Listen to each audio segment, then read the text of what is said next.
these guys are bad. They're skeletons. Like, bad things are going to happen. They haven't You're yet. saying they're bad to the bone? Oh, they're bad to the bone. That was a bad pun, too. But yes.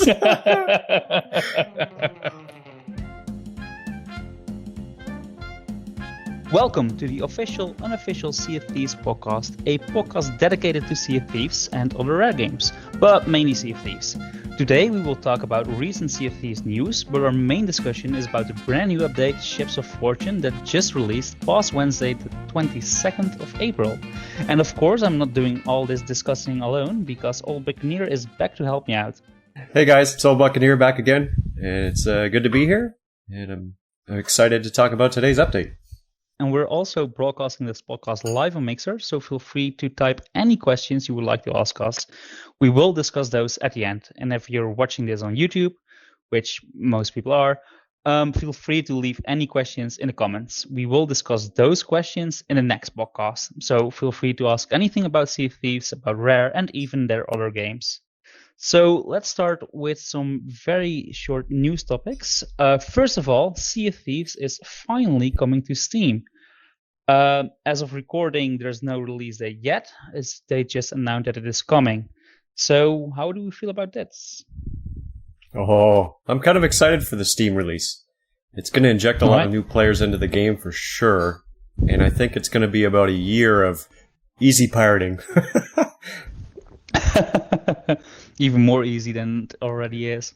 I'm not that familiar with Steam myself. So is this big news? I'm guessing more games get to Steam like every month, or how does it work?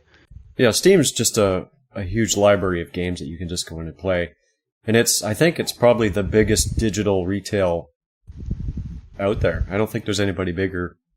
So, yeah, there's a lot of people on Steam. This game's going to get a huge amount of exposure, which is really exciting. All right. Well, it's good to know. Like, I'm excited. Yeah. Another tiny news bit is that they changed the logo a bit, at least on the Xbox interface. It went from goldish, I think, to mint green. You see this a lot with other games where they just change the colors to make it fresh. And I think they did it again just because there's a new big update now, and it's the second year anniversary around this time. So I think that's the reason why they changed their color scheme. Don't know if you've seen this. I have not noticed it. The intro on the PC is just the Ships of Fortune.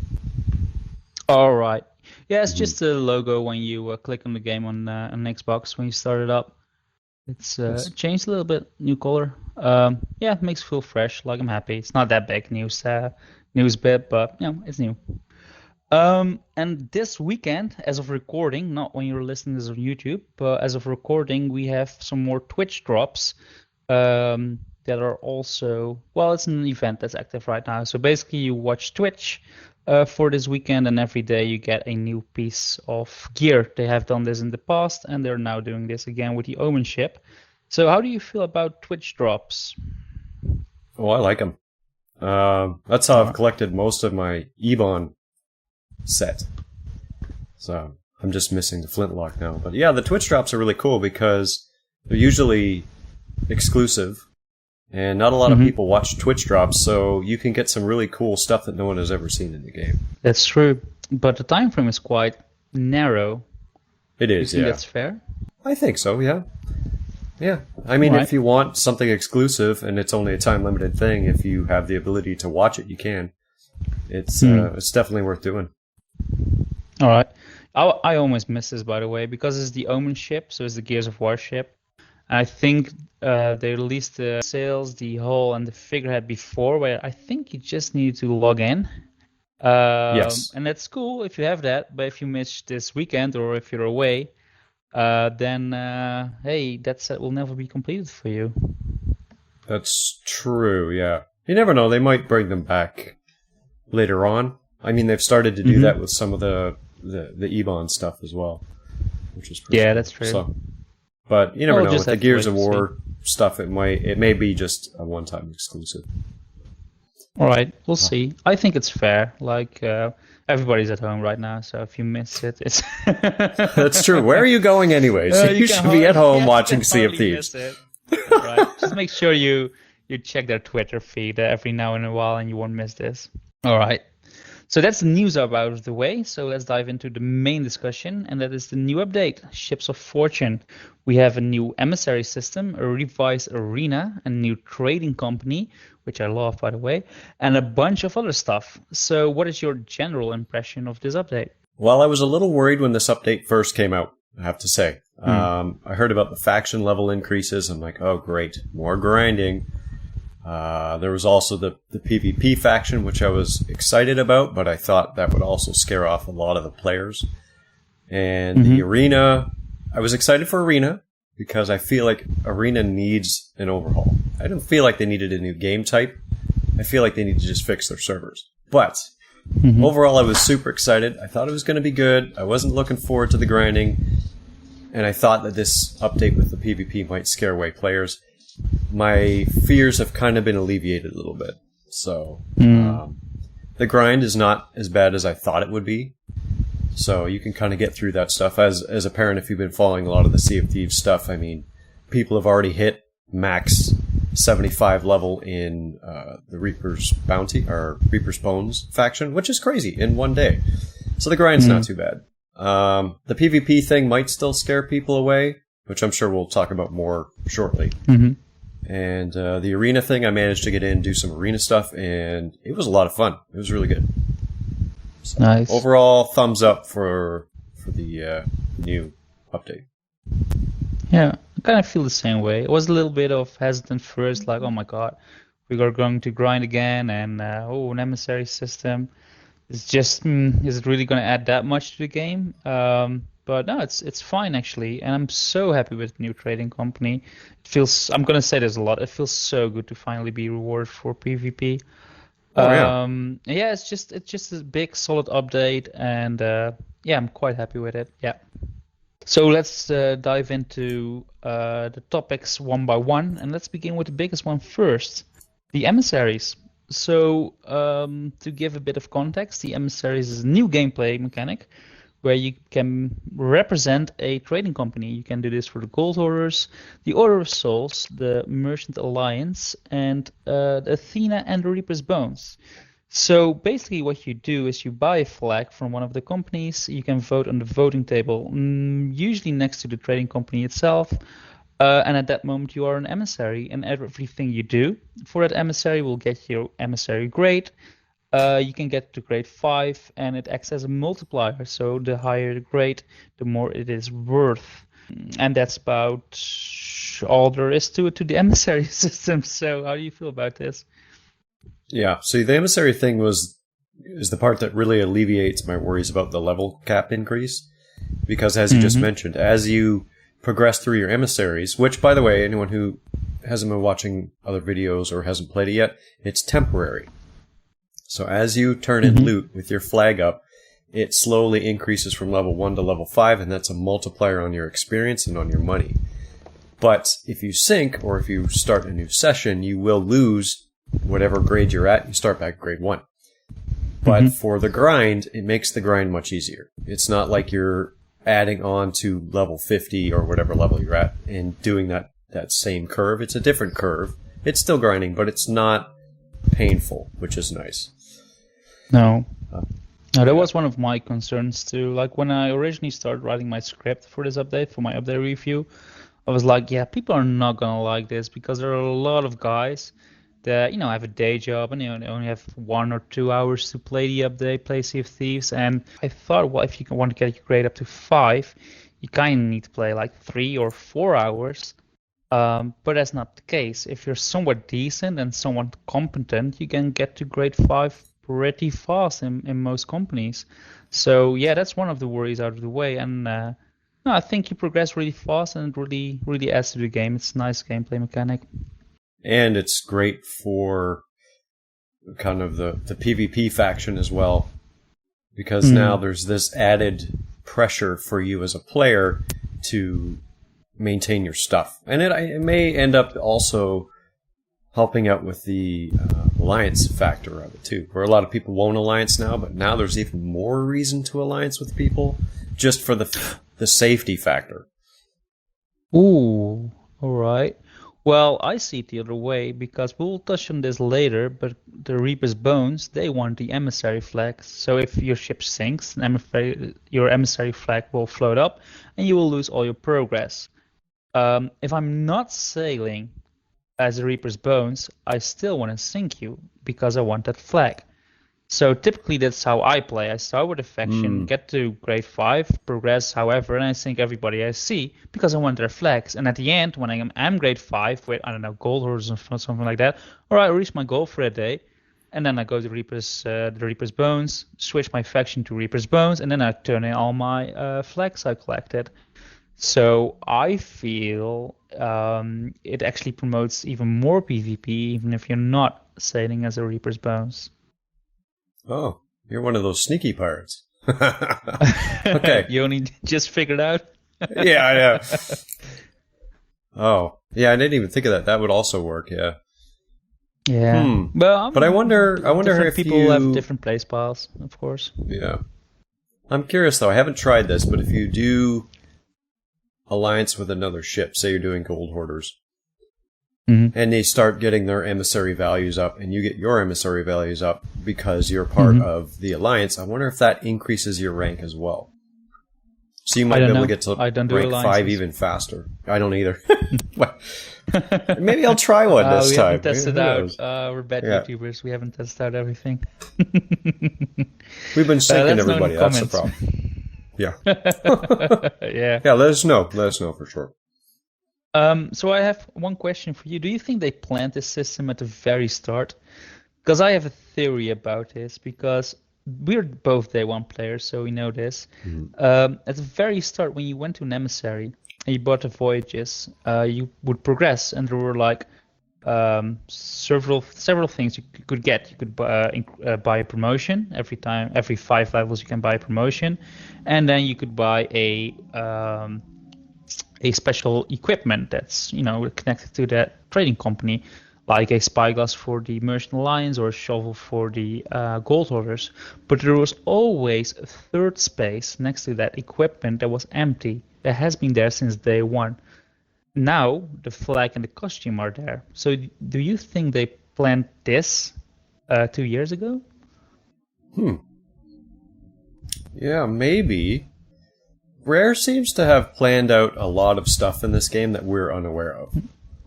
I mean, I think there's a lot that they have kind of approved on the back end and on the concept phase that we haven't seen, and they're just slowly making the content and releasing it. So yeah, I could see them wanting to do a system. Maybe it wasn't fully fleshed out, but definitely a system sort of like this that they planned for.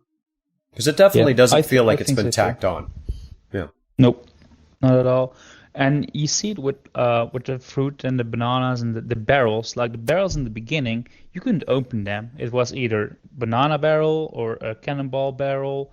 Now there's all sorts of stuff in barrels, and the interface has changed.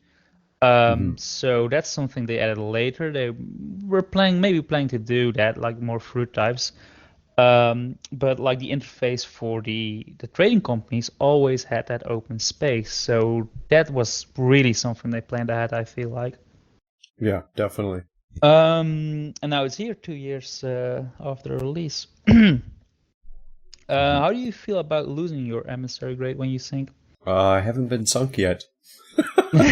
But I think... I know for a fact that's not true.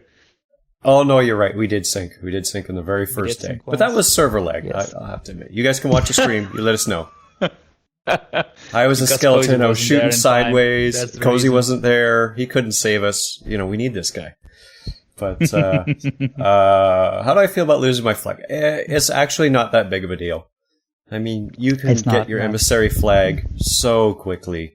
It's 30 to 45 minutes of playing at most, if you're efficient. If you're kind of dawdling around and catching pigs and stuff, it might take you a little longer, but you can get it up to 5 really, really quickly. So it's not painful. It's annoying. It's a bit of a setback, but it's not painful.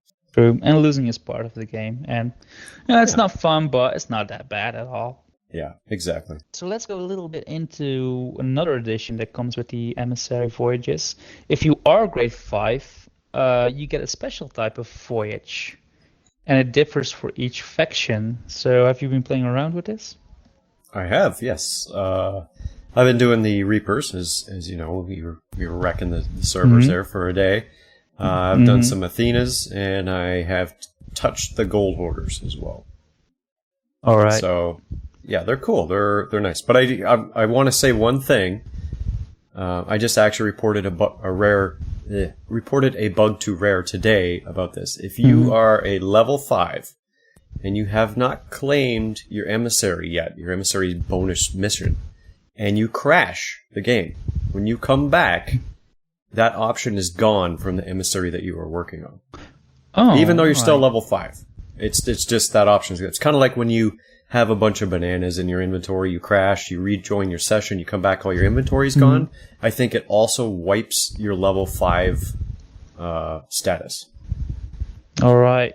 Even though the boat still shows it. Good to share. Yeah, because I had 2 Emissary missions disappear on me. I'm like, what happened? Like, I should be able to do this. I haven't claimed it yet. And it was gone, and I finally realized it was because of a crash. So. All right. How do you actually claim an Emissary voyage, just for our listeners? Oh, you have to go to the faction that you want the mission for, and they will offer, you'll see a secondary text option that says, get Emissary mission. So like the Gold Hoarder, the Merchant. Yeah, for Athenas, you have to talk to the mysterious stranger in the bar. Don't go down to the Pirate Lord. I did that the first time. Don't go to him. It's the mysterious stranger in the bar. And it's the second option that he gives you. So, all right, because when we I've never selected it myself, I think, but you don't get an interface pop up. I mean, when you got it, it just appears in your map screen, right? Like your voyage reticle. Yeah, so you don't get you collect the voyage. No, it's just there out of the sudden. So I think they might need to do a visual cue, so somebody in your crew has actually picked it up. I think that would be nice. It was a bit confusing sometimes. So I have a list what all those Emissary voyages are exactly. So for the Gold Hoarders, if you reach grade 5 and you get an Emissary voyage, you will get 4 maps, and each will have 5 axes on it, and they're usually captain's chests. I haven't tested it out myself, but I think they're all captain's chests. They are. For the Order of... All right, there we go. For the Order of Souls, you get 4 maps with each 4 skeleton captains on it. For the Merchant Alliance, you get a single cargo run, but it contains 25 pieces of various cargo. And for Athena's Fortune, you get a skeleton bounty map with 4 captains, an X marks the spot with 5 X's, and a riddle, a 4-piece riddle. But if you finish your Athenas, if you finish all those maps, you will get a message in the bottle which contains 2 X's, and one is a chest of legends, and the other one is a ancient black powder gunpowder keg. So how do we feel about all these voyages? Well, I haven't done the merchant ones yet, but I'm happy to hear that it's only one. It's only one location. I hate doing merchants, so I might actually run 25 to one place because I do still want to unlock a lot of the accommodations for the merchant stuff. That's one of them. So that's all nice. Right. Like I said, I've done the Gold Hoarders.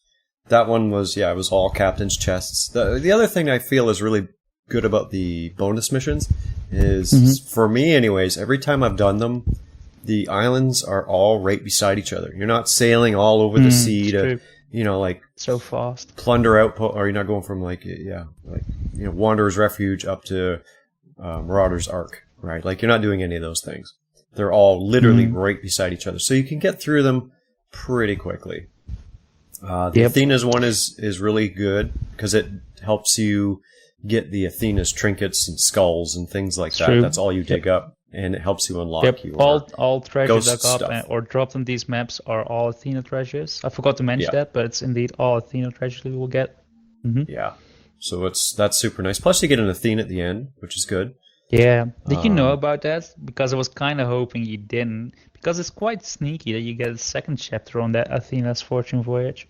Yeah, and I think part of the other thing that's tricky about it too is I ran into this last night. I had a bunch of bottle quests already. You just sometimes you accidentally pick them up or whatever.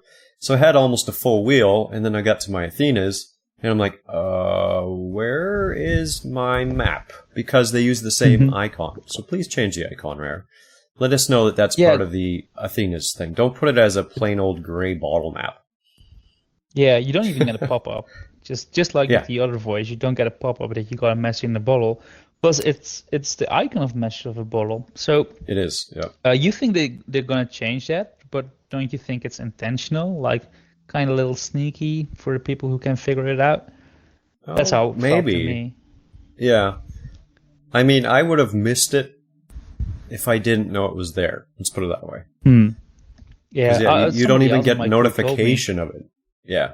Yeah. So if somebody else hadn't told me, I would not have figured it out. Yeah, because you would probably, unless if you're doing bottle quests, which, let's be honest, a lot of people don't, you'd probably just ignore it, right? You'd just be like, I picked up a bottle quest somewhere, and it's, whatever, it's just 2 chests. Yeah, whatever, it's cost of 8 chests, well, forget about it. Yeah, you just ditched an Athena. Yeah. But, and this is interesting, because I'm trying to segue into this exploit between quotation marks, because you can get Athena grade quite fast by doing this little trick. Would you care to explain it? No.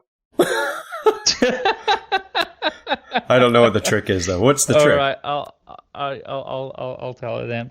All right, so basically what you do is you will become an emissary for Athena. You just get your flag up, you're an emissary. And then you can do a Athena's run of Thieves Haven. If you do it, you will get to grade 5 by the time you finished it. Or you can do a Devil's Roar Athena that will get you to grade 5 quite fast as well. So once you're grade 5, you can buy that special voyage. All right, so you do that. You buy the special voyage. Then what you do next is you lower your flag, but you still keep that voyage. You still keep that sweet, sweet voyage of 4 islands that are very, very close together. You can do these islands in about half an hour. I'm not even kidding. Which will also get you an Athena's chest. In half an hour, you have an Athena's chest. And by the time you're halfway through, you're already grade 5, and you'll get another of this voyage with all those 4 islands close together, which will give you another Athena's chest. So what you do is, you finish those 4 islands up, you go back, you lower your flag again, and hey, you got a new voyage, and rinse and repeat. And every half hour, you will get to grade 5, and every half hour you will have an Athena chest at the end. A bunch of other loot as well, of course. So that's the exploit. I say I'm doing, air quotes. You cannot see that I'm doing air quotes, because I don't know if this is intentional, but this is such a fast way to level up in Athenas. Like, it's unbelievably fast.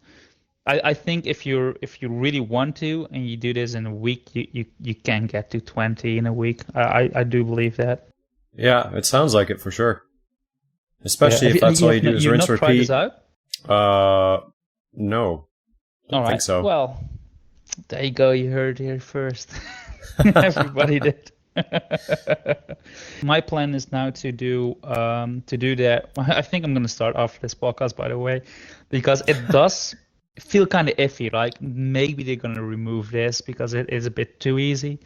So I'm going to do it while it still can. That's my plan. Yeah. It sounds like if it's that easy, then Rare will probably balance the experience needed to get to grade 5. Because if you can just do this Athena's run and you hit grade 5 and you get a bonus mission, and then you drop your flag, and then you hand in your stuff, and you get to level 5, and you keep rinse repeating the special mission endlessly, they need to find a way to make sure that this special mission does not get you to level 5, which forces you to do something else. Yeah, or maybe when you lower your flag, that the special mission will disappear. I think that would be a good way to do it too. Yeah. Yeah. Oh well. Force you to have a level 5, yeah. Anything else you want to say about the emissary system? Yeah, just that it's not as scary as what everybody thinks it is. The grinding is not so bad. It's kind of fun to have ranking. I'm not a big competition guy where it comes to trying to show that I'm number 1 in a specific rank. I mean, I'll never hit that. There's people that play a lot more than me. But it's kind of neat to see. It's kind of neat to see where those ranks are at, which is cool. And yeah, the new faction, which I know we're going to get into it, is also really exciting. I like it a lot because I like to do PvP. So yeah, so far Emissaries, yeah, they're great. All right. Well, let's hop into the ledgers then. I think you touched upon it a little bit. Another new feature is the addition of emissary ledgers. Each trading company now shows its most valuable emissaries within the new emissary ledger tab in the reputation pane. Cashing in rewards as an emissary will earn you company value towards the ledger, and you can track this on a global scale with other players. Each ledger will reset after a set amount of time, and progressing to the 4 company tiers will earn exclusive cosmetics at the end. And this little text is taken straight out of my update review, by the way. And at the end, meaning at the what end, exactly? Yes. Originally, it stated at the end of each month, but I think when we started playing Wednesday, when the update came out, I think it was 40 days. So that's not really a month. So that's why I made it a bit vaguer in my script. So how do you feel about ledgers and the rewards? Yeah, they're cool. Like I said, I enjoy the fact that you get rewarded for trying to progress up the competitive scale. And it's neat to see certain people who are, first place, second place, third place, and just how much they play. I feel like when people... Yeah. Sorry, go ahead. Makes you feel good, right? Because you think, I have no social life, and then you see those people, and you're like, I'm not that bad at all. Hey, it's shelter in place. We have a lot of time to play. But yeah, so that's cool. And yeah, and just unlocking the special rewards is interesting. I feel do you like those rewards? Well, I'm not entirely sure yet. I mean, it makes me feel like I have to play all 5 factions within that period of time, which, like you said, right now is 40 days, to master level, which is not that hard, to get the time-limited cosmetics. So, I don't know. I would be upset with myself if I, for instance, didn't finish a set because I had taken a week off. Not that I do, but, that kind of bothers me a little bit.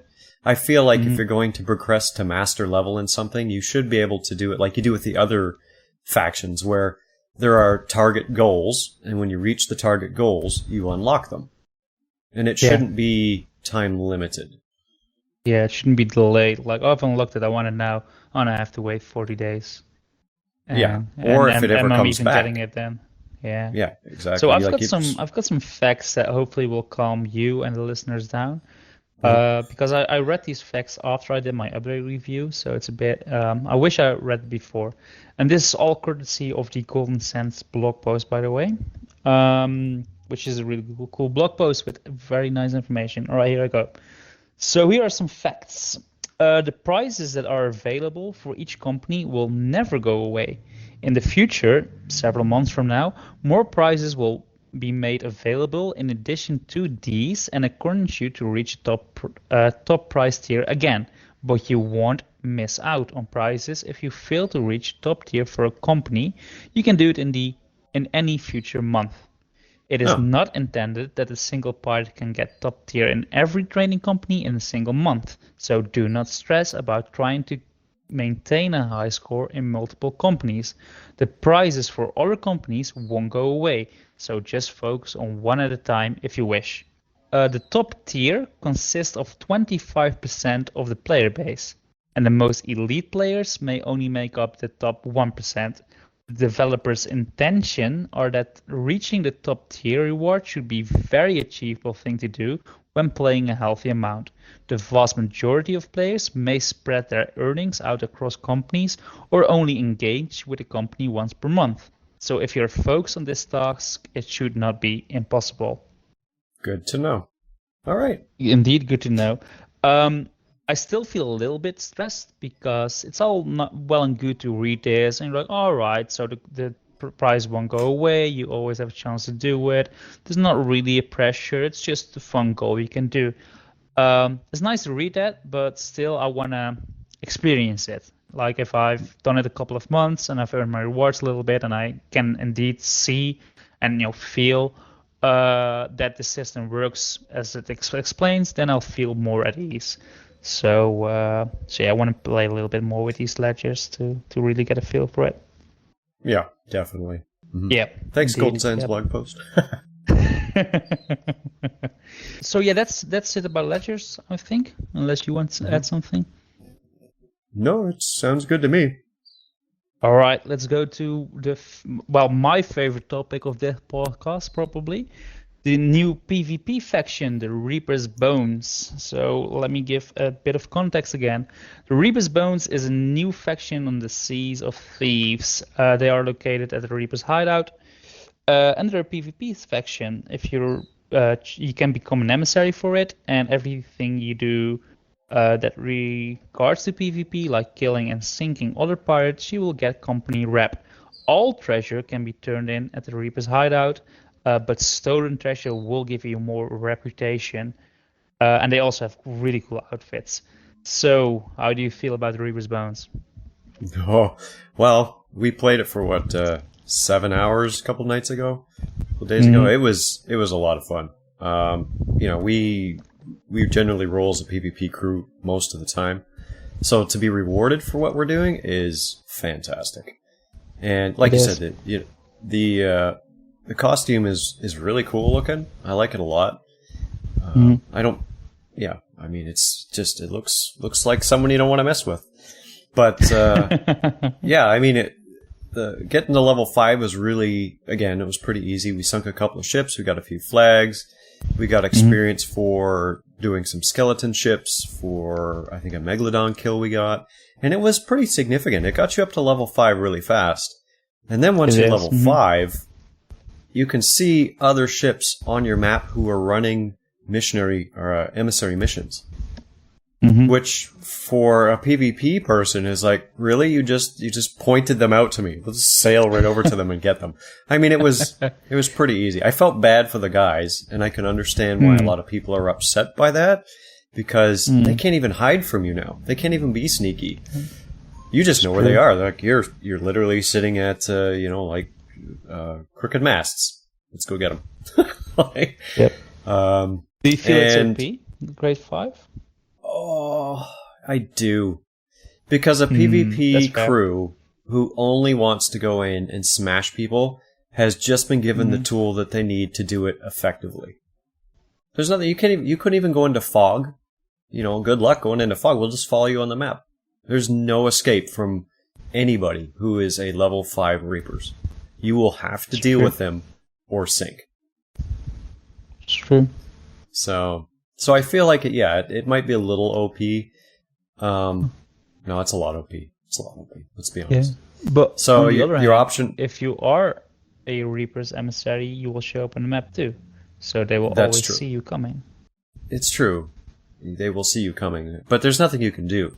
So it's just kind of a forewarning that, guess what? You're done. And I've noticed since the update, I mean, it's only Sunday now, it's been 4 days, but I've noticed there's a lot more ships that when there are Reapers up, we forgot to mention that one part. But when there are Reapers people on the server, which you can tell, I noticed a lot of emissary flags have started to go down. People are just like, nope, I'm not going to show my ship on the map. I'm not taking that risk. I'm pulling my emissary flag down. So I guess it has a way of balancing itself out. But yeah, one of the things we didn't mention that was in your update video is when you guys are voting for your emissaries on the table, when you put down I'm going to vote for, say, gold hoarders, the little ship shows up, and that represents you, and any other little ships you see on the table represent other people. When you're putting down a mission and you're going to go do your emissary flag stuff, go find the Reaper's table first and see if there are people there. Yep, it's a good Protect yourself. Yeah. That's a good tip. Otherwise, Cozy and I will come hunt you down. We will find you. But if you one of the accommodations for the Reaper's Bones is also killing and sinking other Reaper's Bones factions. So hey, If you want to go for recommendation, you want to go hunt the hunters.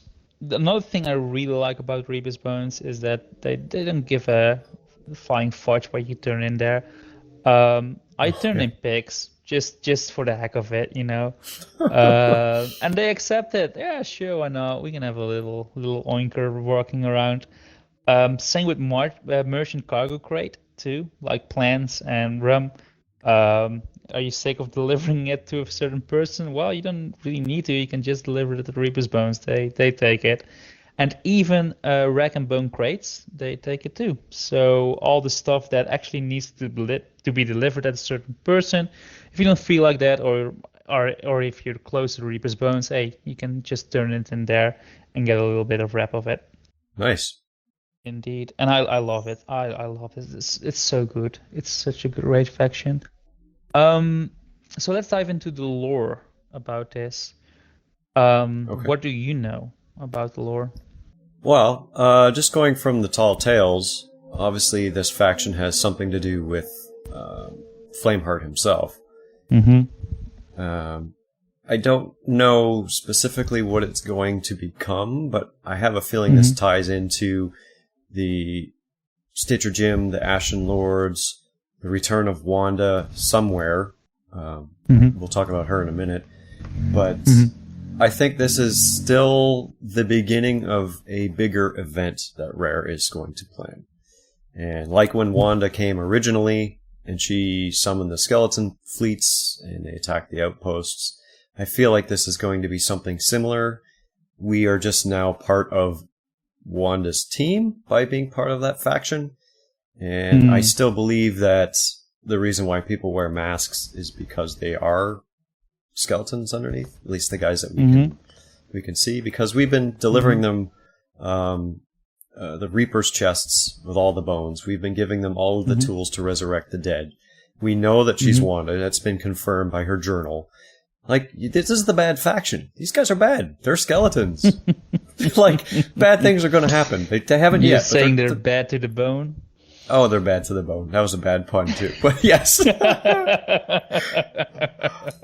Yeah. Yeah, it's interesting. You said two things there that were now on Wanda's team, which is a bit weird because in the Tall Tales we're fighting against Flameheart. So are the people who are joining with Reaper's Bones not doing the Tall Tales, or what's going on? Do we need to choose a side? What do you feel is going to happen? Oh, I don't know. I feel like Rare's going to do something. I'm hoping.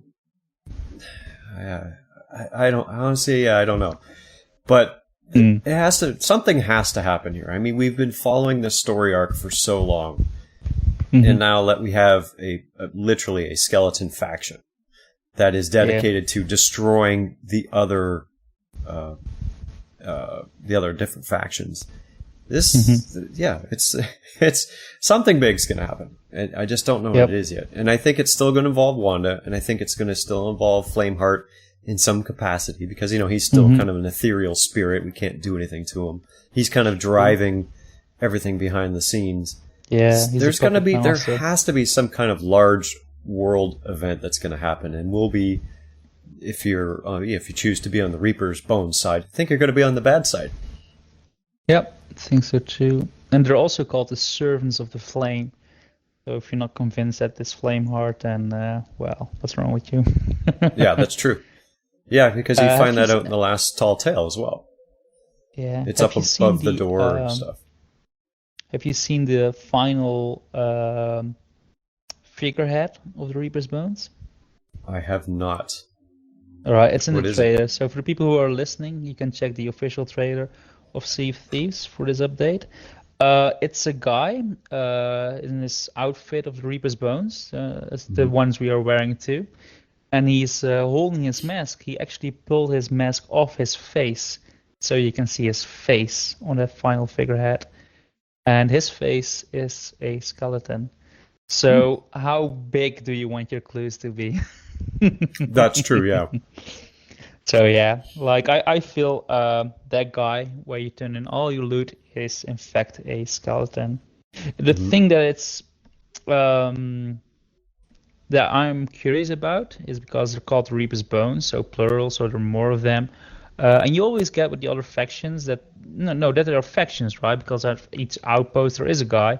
But on Reaper's Hideout, it's the only island where the Reapers are active, and there's only one guy, so it's kind of hard to imagine them as a big faction. Like there are more of them. It just feels like this one dude actually that's running everything. That's true, yeah. Do you think? But then again, more? skeletons come out of the water, or they run skeleton forts. I mean, the skeletons are everywhere. They just may not be centralized in that one location. That's true. But not all skeletons can talk. That's true. That is true. But that's a whole it's a whole different discussion, because I don't really remember it anymore, because some skeletons that have like a big presence are they have an easier time regaining their humanity. I think something like that was touched upon in the Tall Tales, especially with Brixby, if you remember that. Yep. It's they retain like some that, of their previous life, yeah. And that's what makes them powerful skeleton lords versus kind of, the brainless guys that we just chop up every day. The swabbies that became swabby skeleton. And there are all mosques on the wall too, right? So is that a way of recruiting people? Do you think they have a ritual if you want to become a Reaper's Bone? Yeah, maybe. It's hard to say, but yeah. Plus, it just looks cool on the wall. It's true. There's a lot of speculation about this faction, and I think more lore will be revealed later. But now it's just speculation, and there's a lot of hints, a lot of cool hints, but no definitive answers. Another thing that is mysterious about this faction is the red well in the middle of the tent. We've seen this before in other updates when Reaper's Hideout was still building up, so to say. Now it feels like finished. It's like a well, you can walk over it, and there's a gateway too, and there are chains holding the latch. So what do you think is in the red well? Could be just the Well of Souls or something like that. They're just holding all the souls in and waiting to release them. And it's a red well. Well, bad guys. Bad souls. I don't know. I'm not sure.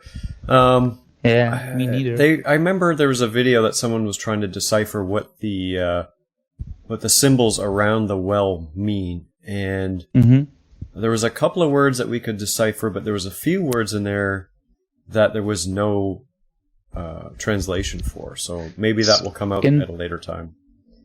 That is interesting, because when you wear the costume, there's some symbols on it as well. And I looked it up. I googled it with all the runes, all the skeleton runes, and the runes that are on your clothing are not known yet, so we don't know what those mean. Exactly. Which is interesting. Yeah. So what were the runes that were translated? Do you remember? I do not. I think there was like flame and chalice, and then there was 2 or 3 runes that there was no translation for. I'd have to go back and look again, but yeah, it wasn't enough information to tell me what it means. So, well, my theory about the red well is that it's a magic source, and they use it to bring dead things alive. Because close to the red well, you can see the Reaper's pet, which you can also buy in the Pirate Emporium. So the Reaper's bones are also making the Reaper's pet. It's kind of obvious because they're named the same, but you can actually see a little bit of a working place there.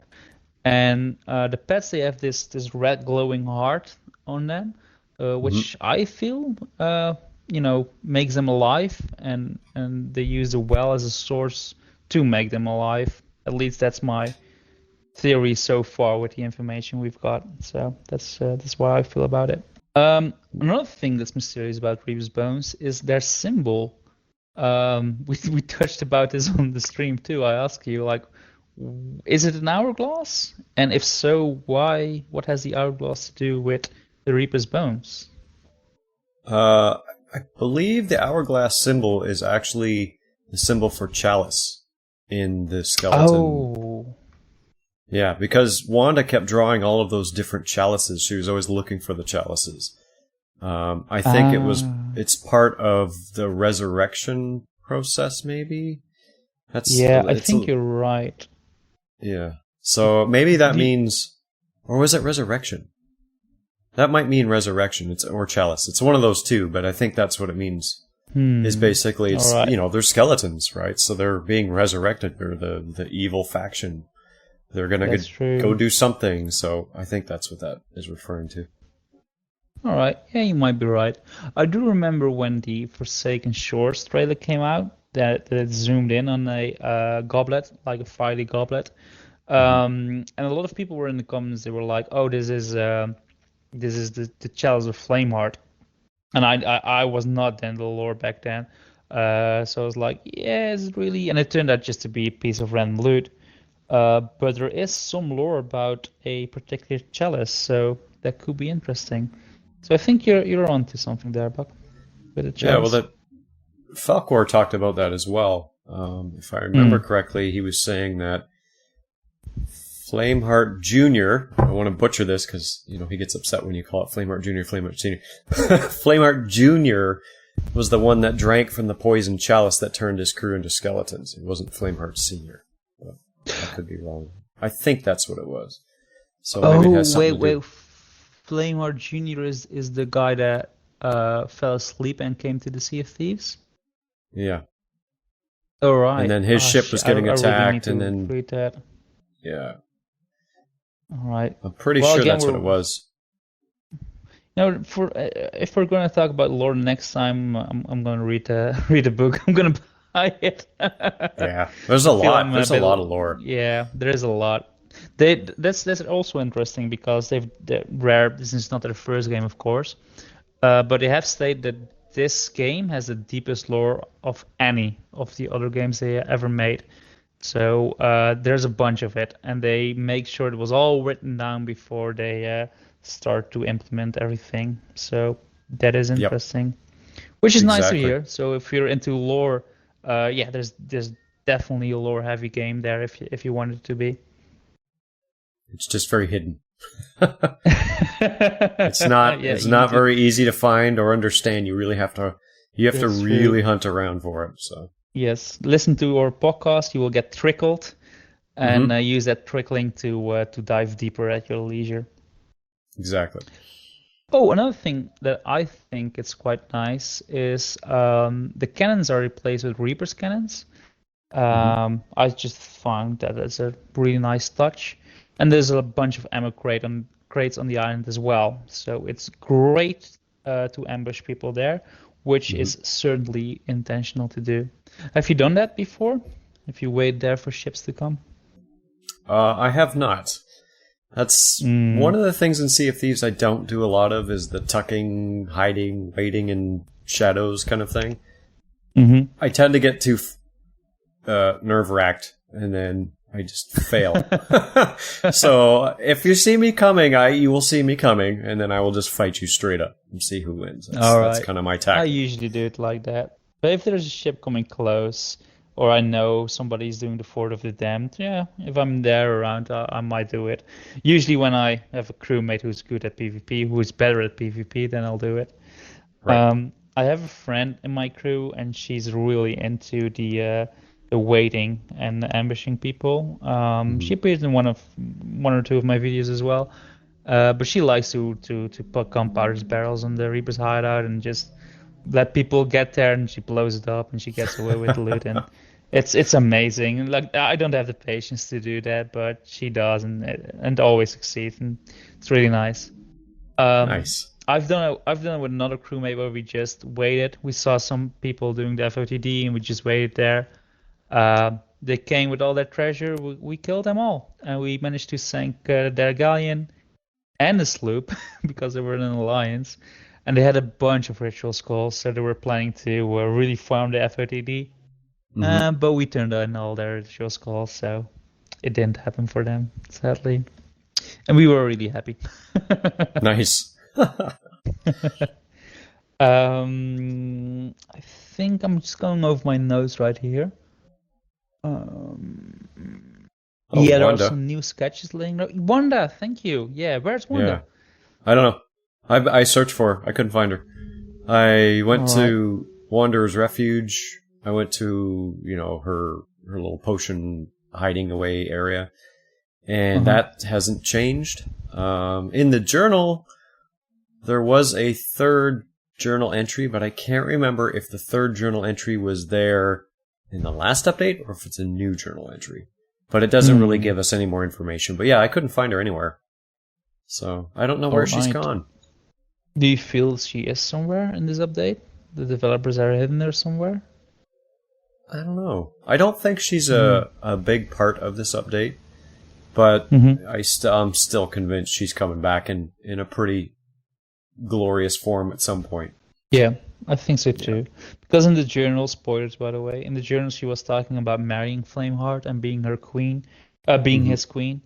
So being the queen of Flameheart is quite a big piece of information. So I think she'll definitely return. Yeah, for sure. With Jim, and hopefully, with Jim. Well, I think he's pretty well. Well, he's going to be National Lord, right? So yeah, I want to see him back. I wonder how he will look like. I'm really curious, but we'll see when we get new Telltale. Speaking of, sorry, just a little side note. Speaking of updates, have you noticed that the Skeleton Lord or Keymaster and the other guy, the two skeletons that dropped the chests and keys, Ashen Guardians have had a full makeover. They look really good. Yeah, it's true. Yeah, I haven't written it down in my notes, but thanks for mentioning this. Yes, it wasn't even in the patch notes too on their website, so this is another sneaky thing they do. This is great. I really like it that they've done that. They look so much better right now. Really cool design. Yeah, and not only that, if you do missions in the Roar right now, all the skeletons in the Roar are Ashen skeletons now. So they changed that too. Excellent. So yeah, those Ashen skeletons are my favorite. I like it. Yeah.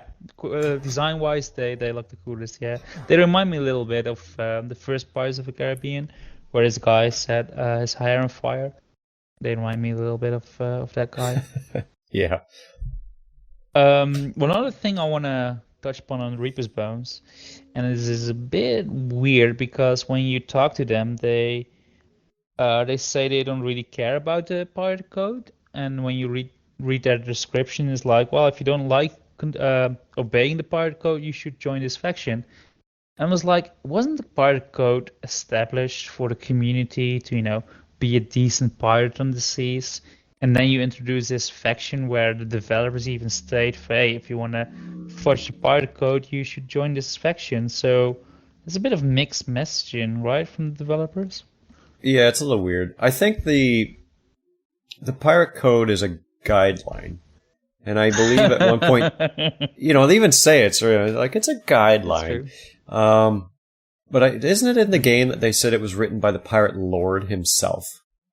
Could be. But Rare kind of piggybacked off of it as being like, when you play the game, you should kind of follow these rules a little bit. It's kind of like they double dipped it. Yeah. So it is a guideline, and then the Reaper guys come out and say, well, we don't really have to follow those rules. You could do whatever you want. So yeah. I mean, it does make sense because if it was written by the Pirate Lord is really into pirate. Yeah, sorry about that.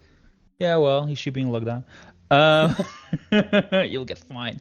Now, it does make sense lore-wise if the pirate code was written by the Pirate Lord, since he's really into pirate parties and pirate festivals and embracing the crew bonding and the adventure part of being a pirate.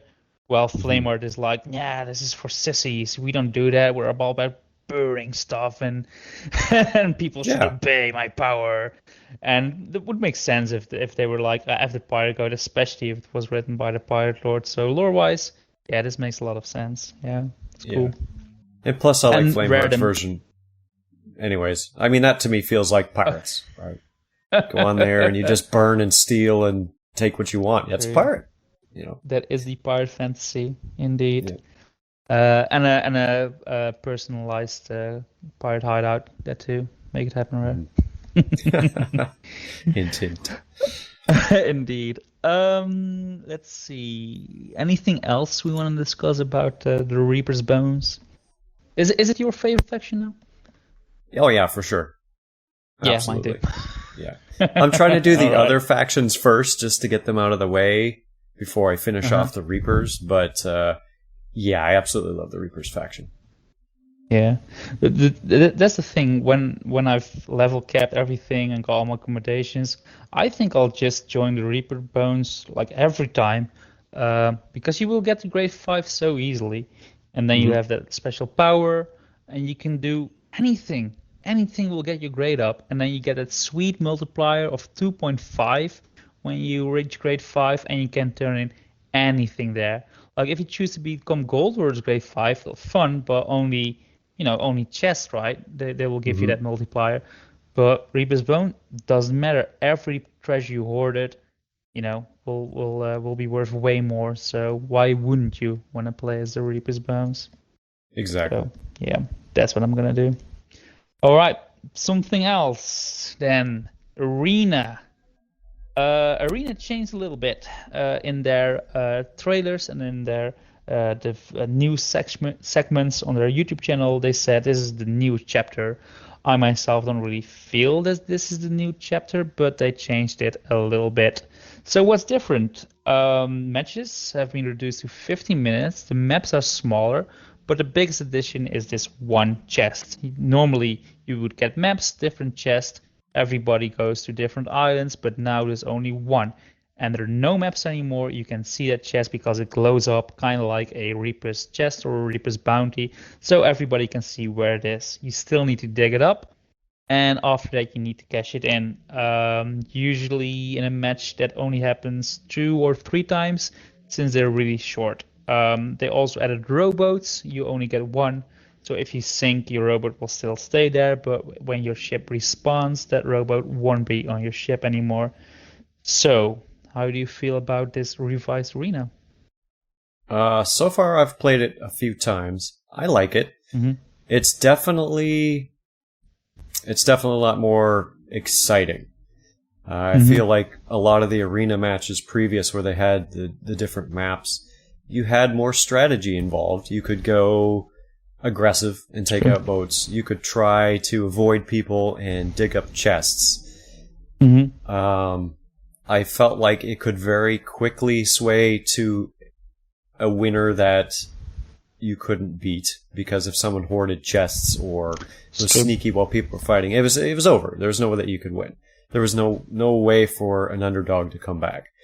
With this one, it's much, much harder to win, because it's basically you versus all of the ships, because everybody's going for the same target, and they're either going to have one of 2 things. Well, I guess one of 3 things. They're either going to go for the chest, ultimately your goal, or they're going to try and do ship control around the island in order to keep people away from the chest, or you're going to camp the outpost. I mean, that's really the 3 tactics that you have. There's not much else you can do. And given the fact that the time limit is now 15 minutes, you don't have a lot of time to change your strategy, I guess you could say. So you jump in there and you're like, okay, we're going to go for the chest. You're shooting guys off. You keep 3 people on your boat. You run in defense. Someone else is swimming the chest over. It's a lot of fun. It is a lot of fun. It is very action packed. It is a major PvP increase versus kind of running around and just collecting chests on your boat. I think that it is a great update for people who want fast-paced PvP action. I think if you enjoyed Arena the way it was before, you're not going to like this one. All right. Yeah, because if you're one of those guys that just, kind of was on the outskirts collecting chests and trying to get your silver, and you can't do that anymore. You have to engage. That's true. Or you will lose. You have to engage. That's true. Yep. So, do you know why they changed this? Well, my guess is the fact that Rare has been trying...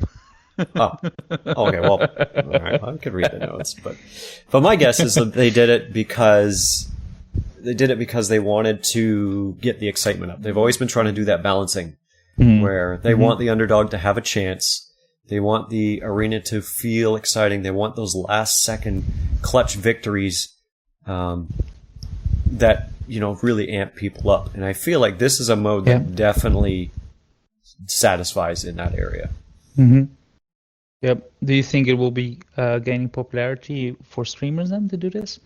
I guess it depends on the type of streamer. Yeah, PvP streamers, absolutely. I'm not big in the streaming community, so that's why I ask you. Well, there's a bunch. There's a bunch of guys that play play a lot of arena.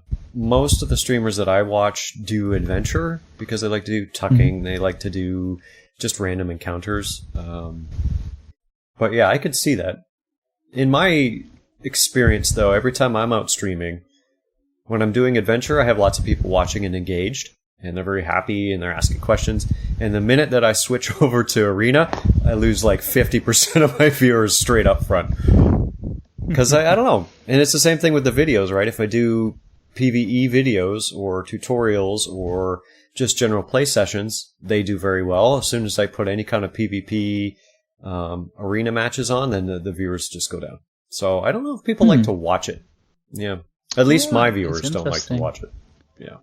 It's significant. It is a noticeable I always thought decline. It was the other way around. Oh, no. Because arena is always something happening. It's intense. So you kind of, into the stream. But what do I know? I'm not a streamer. But I initially thought they did this change because the matches would be shorter. I think that's how they start with it. Because how do we make it shorter? Oh, we'll do it like capture the chest. So it will mean that you will get into the lobby faster as well, which will prevent empty servers and increases the load times. So I thought that was the reason why they revised Arena. Well, but that's not the case. Well, because maybe in their not. official in their official statement, they said that they wanted to change things to make it more clear for the players. Because apparently a lot of players were not getting the objective of Arena, and that's how they stated it. I don't know if that's the complete truth, of course, because I feel there are more reasons why you want to change Arena, but that's how they say that people were not getting it, and just they wanted to make it more easy to understand, and that's why they did this change. I don't know how you wouldn't get Arena, but that was my impression too. But some people have difficulty figuring out how to get into Alliance, so probably the same people that don't know how to Arena works. But I know. True.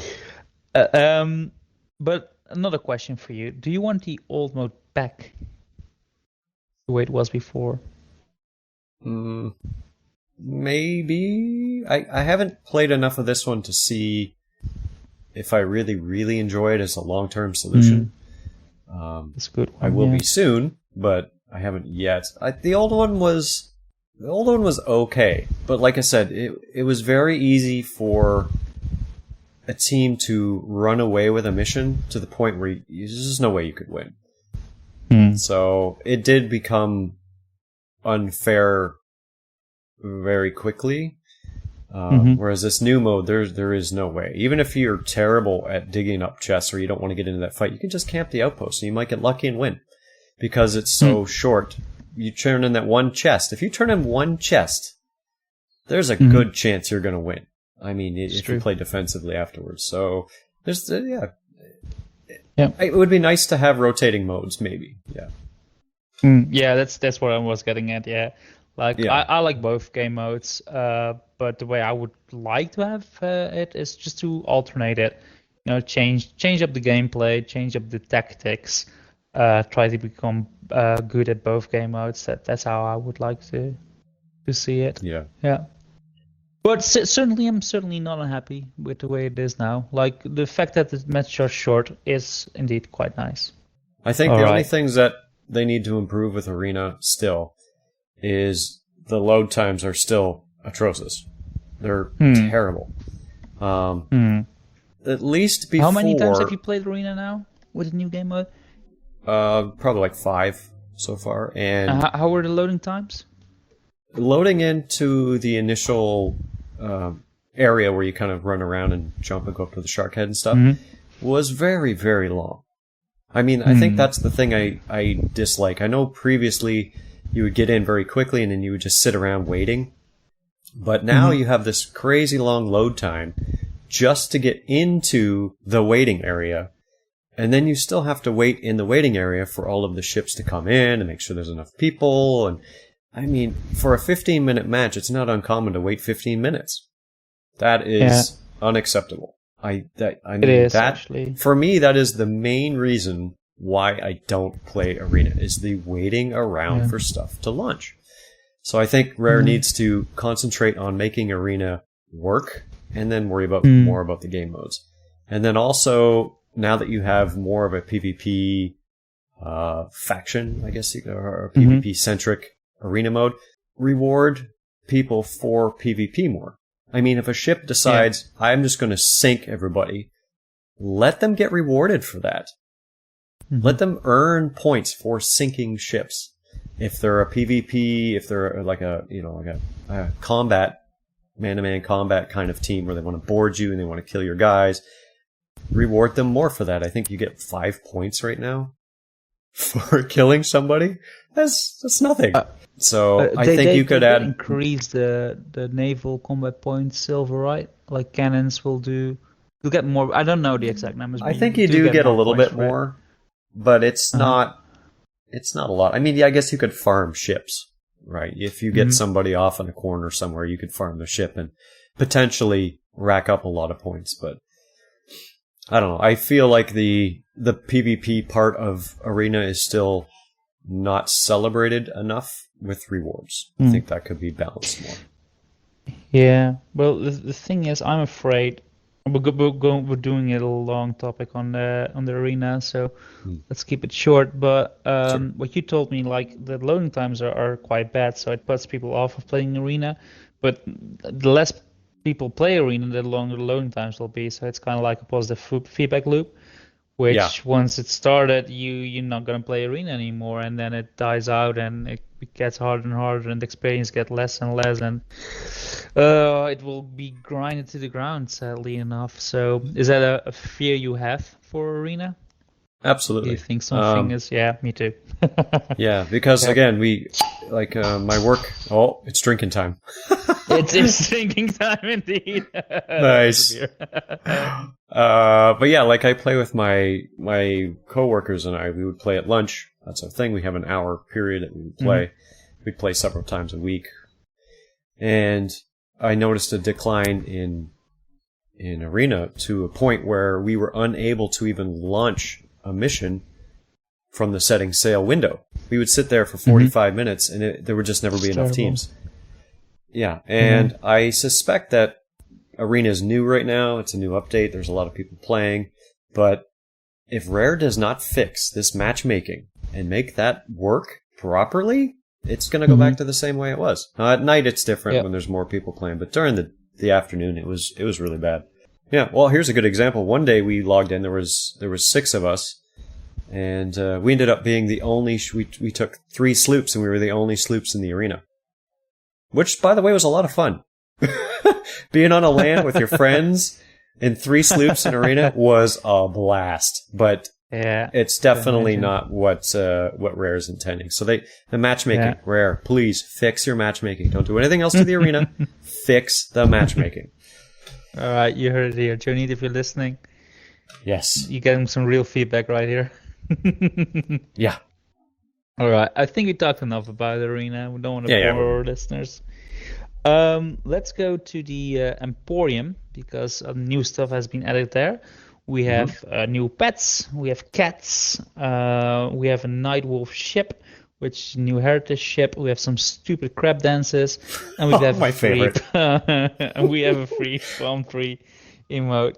Cats are awesome, for sure. They are. Yeah, You bought 3 straight away, didn't you? I did. And by the way, anybody who hasn't bought the cats yet, don't buy them straight out of the Emporium. Go to the Microsoft Store. They have a bundle. You can get all 3 cats, plus all of the clothing, and they give you 1,000 coins, ancient coins with it, which makes basically the bundle $6 US. Oh, versus spending, I think it's I can't remember how much the bundle was. I was so excited I just bought it. I think it was like $12 for the bundle in the Emporium. So don't do that. Go to the Microsoft Store, Right. buy their bundle, Don't be get stupid the extra like coins. Old Buccaneer. Yeah, don't rush it. Yeah. But then, to be fair, I also did get the awesome crab dancing, and that was totally worth every penny. Just for coaching. Oh, yeah. Yeah, for people who don't know, I'm not really a big fan of the crab dab. Which makes my crew enormous fans of the crab dab, so it's funny how that works. I know. And now we have 3 different versions. To annoy me. Yep. The fun thing about cats, I think, is that if you're on Xbox or if you're using a controller with a rumble function, if you actually pet them, they purr and you feel the purring through the rumble, and it's quite nice. Nice addition. I love it. Nice. And they're so cute. And they are very meow. Every time I go, oh. That's why I would play with them. I like the aesthetics of parrots better, but the meowing of the cats, yeah, that does it for me. Yep. I had a lot of people on my update review saying that they also want dogs. How do you feel about that? Yeah, I'm fine with pets. Any kind of pets. Pigs, dogs, cats, monkeys. Hippos. Hippos, sure. Well, yeah. Mini hippos. Small ones. Oh, bye, baby hippo. I want a goldfish. There you go. You could have goldfish. I Would mean, be like really, it's open for Rare to do whatever they want to do, really. You could have little baby krakens in a glass jar. Oh, that's a great idea. A little octopus in a bowl, and you just place a bowl in different spots on your ship. That's amazing. Yeah. That's a great idea. They have open whatever to just make whatever they want. If people want dogs, make dogs.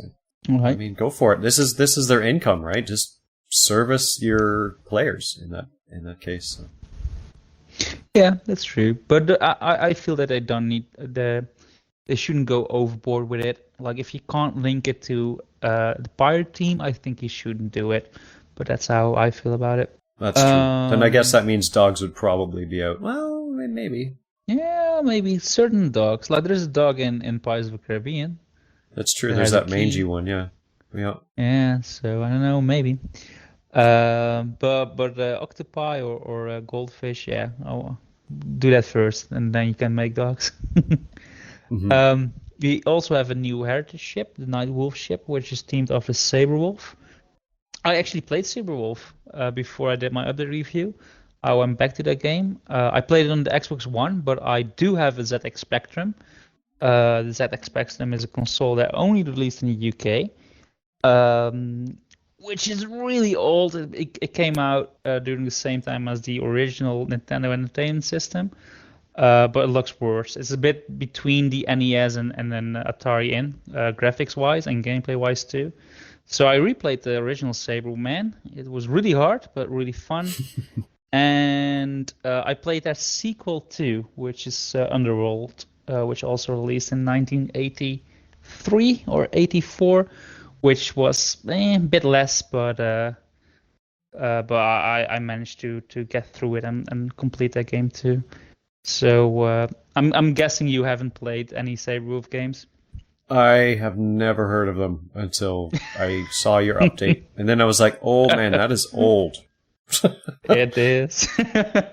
It's fun though. I do like that console. I don't own the game. Like I say, if you buy Rare Replay, which is also made by Rare, kind of obvious. But you can play the 3 games which Saberman appears in, like the original Saberwolf. You get Underworld, which is a 2D platformer, and then you have Nightlore, which is an asymmetric puzzle adventure game. Yeah, I still need to play that one, so I don't know a lot about that.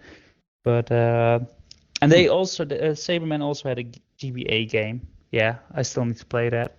And there were plans of making an animal type racing game with Saberman too, but the GBA game is the last game he appeared in. So yeah, there's a little bit of Rare history for the listeners right there.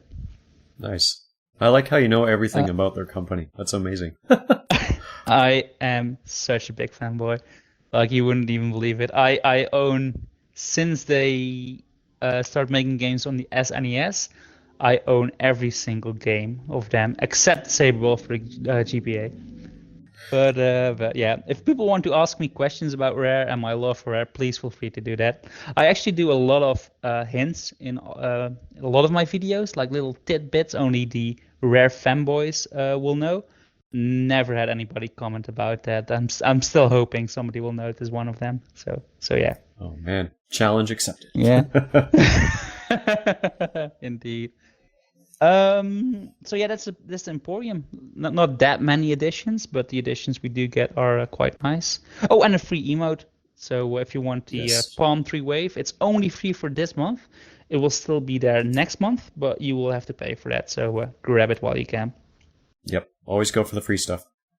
So let's dive into another addition they added, and that's reviving. So if you die, you have a short limited of time to revive somebody. Well, if somebody dies, you have a short time to revive somebody.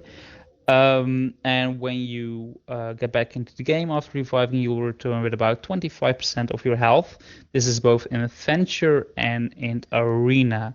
So how do you feel about this addition?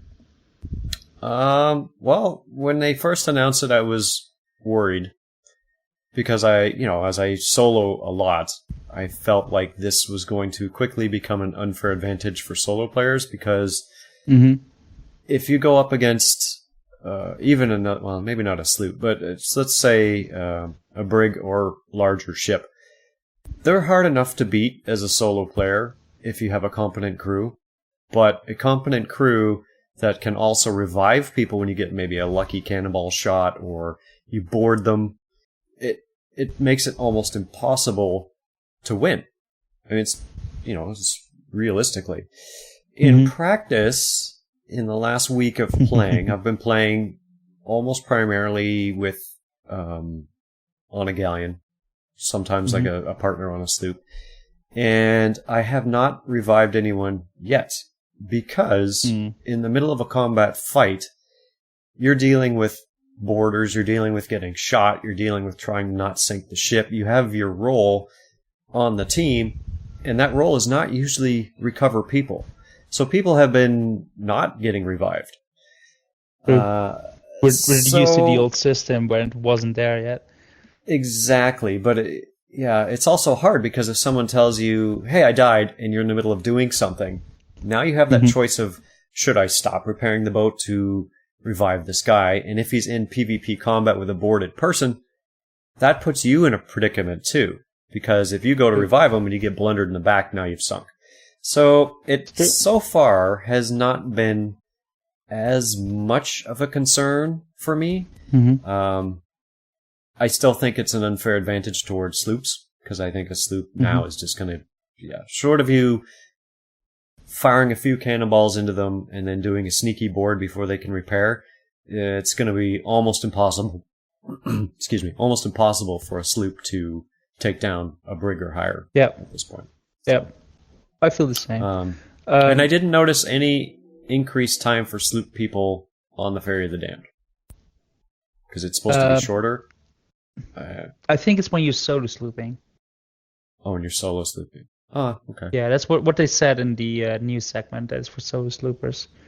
And I still need to test it out. It's in my review because I read it from the patch notes, but I need to test it out. Yeah.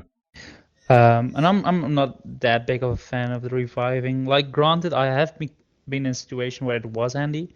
Like, we camped the Reaper's hideout, and I died. And sadly, my crewmate couldn't revive me. But if the option was there, you can get a presence. You can keep a presence on Reaper's hideout, for example. So there are always two people there. Even if you die, hey, the other guy can revive you, and you have a good chance of defending the island. Yep. So it does add something to the gameplay, even in adventure mode. But if I'm really honest, I didn't ask. I think nobody asks for this edition. When they announced it, like, yeah, we've been thinking of this since before the game released, and I was like, yeah, but this is more a gameplay mechanic for like a first-person shooter or something like that, not an open world part of the game. So yeah, the mixed feelings. I need to play more to really form an opinion, I think. Yeah, same here. I need to get more accustomed to the mechanic and play with it to see if it's good or not. Yes, indeed. I do have to say, like, I did get on a galleon and I killed 2 people in the hull, and then the third guy came to revive them, and I shot them in the back. And Exactly. so they were down quite fast, and they sunk really shortly after that. So yeah, it's fun if some it can be fun. Yeah, there's definite benefits and drawbacks for sure. Yep. And one thing I want to touch upon too is it's a bit funky lore-wise, because when you die, you can now offer your soul to the ferryman, which I think is an interesting choice of words, offering your soul. But also when somebody is reviving you, he's like waving, like, get up, motherfucker, get up. Like, and how does that fit in the lore? Do you have magic hands? Like, if you wave it hard enough, you have healing powers? Yeah. Yeah, we'll just call that video game magic. A little bit better. I guess so. Well, but they do, like, the addition of the emissary systems is lore driven too, because they, with the addition of the Reaper's Bones, they want the best of the best, and that's why they're choosing emissaries, so they have a fighting chance against the new PvP faction. So that's the lore giving explanation behind emissaries. Right. Yeah. So, and they really do their best. Like, every gameplay mechanic can be explained by the lore, and they really do a good job with that. Except for reviving, it's just game magic. Yeah, exactly. All right, so let's quickly go over the other stuff that is added. After this, we're going to answer questions from Mixer, and I can see that Whipped has typed a question in, so we'll discuss that after shortly now. If anybody else is in chat and want to ask us questions about this update or about anything else Sea of Thieves related, now is the time to type in your questions. So let's go quickly over the other stuff. The cutlass has been buffed. A strike now does 25 damage and a lunge does 60. So what do you think of this? Oh, I love it. I'm a sword guy. I never double gun. Do you feel it's fair? Oh, totally. Absolutely. And I'm not just saying that because I like the sword. I think it balances the sword. The reason why everybody's double gunning is because the sword is clunky. It has a delay.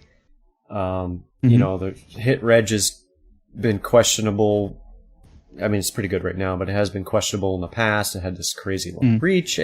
The sword has just been not in a good state versus, I can point a blunderbuss at you and fire once and kill you in one shot.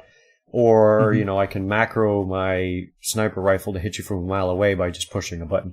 Like, the sword doesn't have any of that stuff. So the fact that it's been buffed is amazing, because now, especially with double gunners, if they miss a shot, they're dead. Like, there's no way around it. They will not reload in time before you cut them down. So it makes sword, for me, being the pirate meta, I like the sword pistol. I feel that's very piratey. That's why I play it. But it makes that combination a good combination to use. And it's a balanced combination versus double gunning. So, yeah, I love it. I mean, I got a clutch arena win a couple of days ago because of the sword. So, yeah. I'm going to be honest, like, I've won some fights because of this buff, definitely. But you point on, for somebody who uses cutlass and flintlock, it's great. Because if you do that combination, it's 3 slashes and 1 flintlock shot to kill somebody.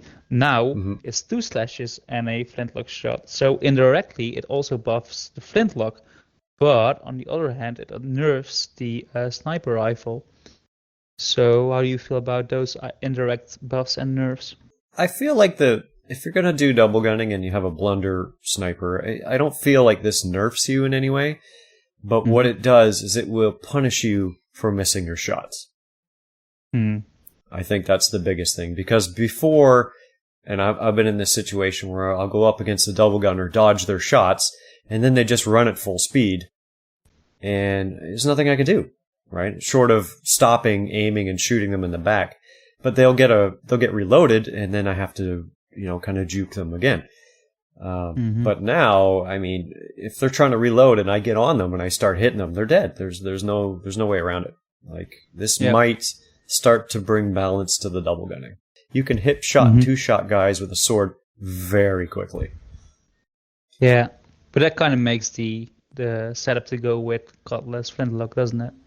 Yeah, and that, I mean, again, I feel like that's the true pirate meta. I like that. I like the fact that people are using swords in a pirate game.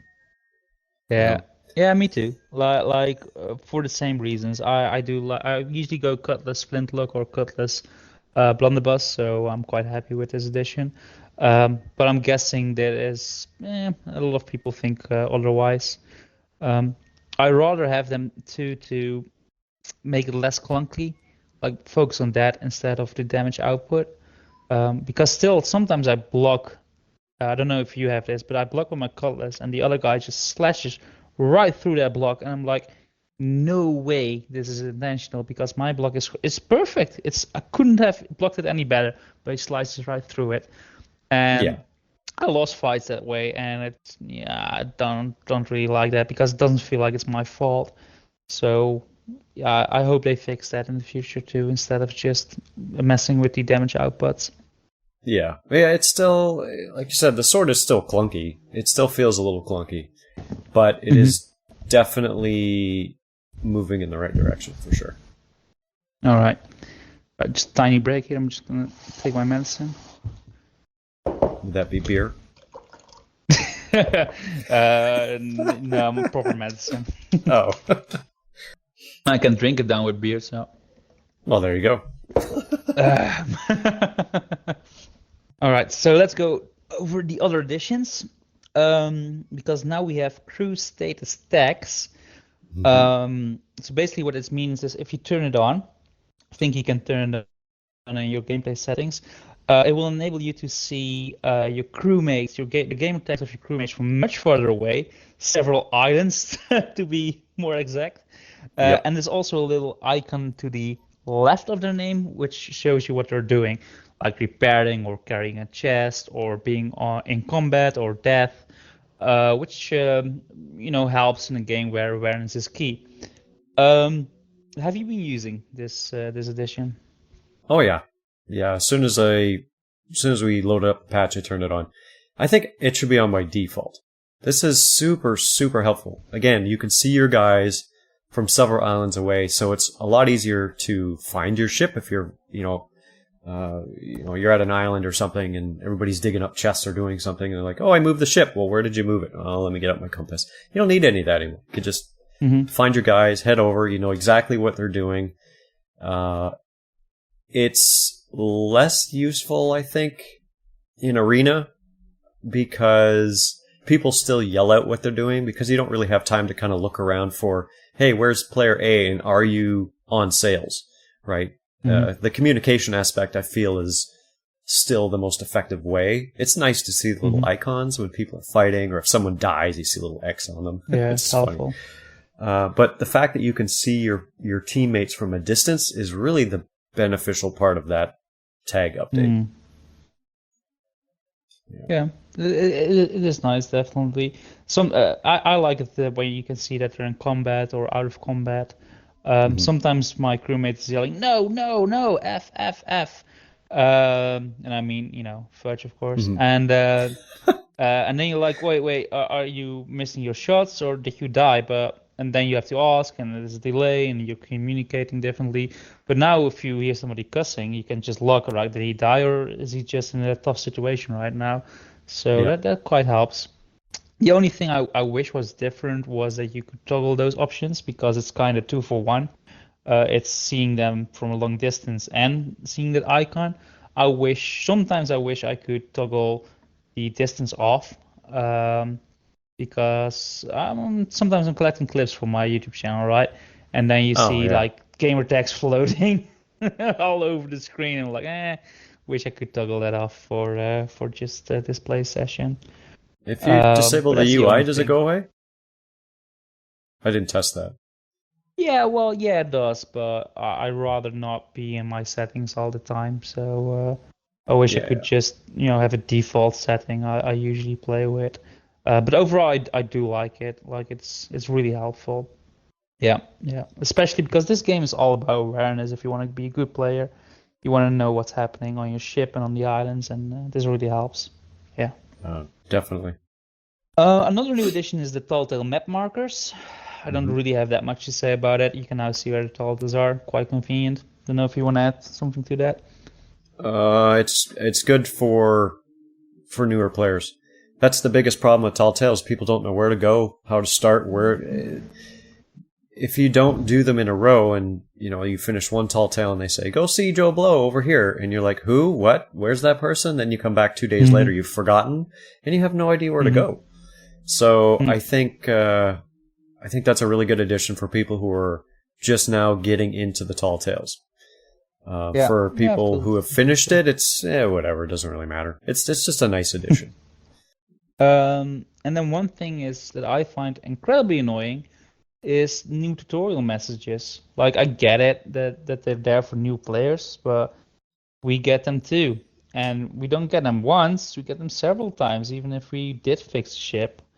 So, how do you feel about that? It should be an optional toggle. On by default, when you do a patch like this one. Hey, everybody, it's on. If you don't like it, just turn it off. And then when it's on, just leave it on. Because if a new player forgets, which there's a lot to learn in Sea of Thieves. If you're new, it's a lot to take in. It's overwhelming. There's that's why a lot of people are really bad at the game, because they just don't know. Especially now. Yeah, so just make it a toggle. It's on. Every time something happens, your capstan gets damaged, it just gives you the warning that says, hey, your capstan's damaged, go repair it. And then eventually, once they've kind of got the mechanics of the game down, they can just turn that option off. Yep. No, agree. But is it a bug, do you think? Because the game has told me, I think 4 times now to repair my capstan, and I'm like, I know. I played this game for 2 years straight. I like every week I've been on. I've got my own fucking YouTube channel, and you're telling me that I don't know how to repair my capstan? Come on, get out of here. Yeah, I think it's a bug. I had it happen to me when I stole somebody's ship. Like, I stole their ship, and it told me that I had to repair their ship. And I was like, okay, this is clearly a bug. Yeah. I'm not repairing a ship. I stole it for a reason. I slammed it into the rock. There's a reason why it needs repairing. So it would be funny if you get a pop-up message like, to kill another player, shoot with your flintlock. Yeah, exactly. All right. So they're a bit annoying. Hopefully it gets fixed then. Yeah, I'm sure it will. That's about most of the other stuff. One thing I noticed is that since the update, I haven't seen any chests of rage anywhere. I'm still hoarding 2 missions if you really want one. Well, I'm not that inclined to get it, but it's noticeable. Like, they made it. It's a cool mechanic. I don't find it anymore. So I don't know if that's intentional or they forgot to bring it back. I don't know. I'm sure it'll be back, though. Especially given the fact that it's part of Flameheart's repertoire for bringing back Ashen Lords. It's going to come back. Just maybe not in this update. Yeah, we'll see. Any other additions you want to talk about that I haven't put in my notes? No, I think you're pretty thorough. The one thing I wanna touch upon, and I'll do this a little bit out of conclusion. Do you think this was meant to be their 2nd year anniversary? This update? Yeah, it feels like it. Because we talked about this in the last podcast, that we were like, this doesn't really feel like a really big anniversary update. Not as big as the first one. This feels more substantial. This feels like, a gameplay change, right? Yeah, exactly. They made a pretty significant change to Sea of Thieves. So, yeah, I would say so. Yep. And one thing I want to touch upon, and is I wasn't sure if I was going to mention this, even on my channel or in one of my videos or even on this podcast, but I decided to do it too because I have a source. I'm not going to reveal any names, of course, but I know from a source that they are delayed with their updates. Like, at Rare, they have a habit of not fulfilling their own deadlines. They have great ideas, they have great execution, great developers, great crew, but the deadlines are not realistic. So my source told me that, yes, some of the updates were meant to be coming out way, way sooner. and things just get shoved further in the future. So, and we've touched on this before as well, like with the Heart of Fire update too. Like that Telltale felt like it was supposed to be coming earlier, and if that's true, then it will also explain why this feels like a second year anniversary update a month or maybe even 2 months if you want to be really technical after their second year anniversary. Being that I also am a game developer, I can totally understand. We run into the same problem with our game. I mean, your eyes are bigger than your stomach kind of thing, right? You get a lot of feature creep, you get a lot of bugs. Your planning, even though on paper it looks good, doesn't always execute either functionally or in a gameplay wise it's fun. So you got to go back, you got to revise things. Yeah. So I can totally understand the reason why they're delayed. I mean, and a good example is the company that I work for. Our motto, I shouldn't say motto, but we like to say better late and great. Oh yeah. Right? I mean, for a player, you don't want them to release a subpar product that's full of bugs that make you unhappy, that ruin your gaming experience. Exactly.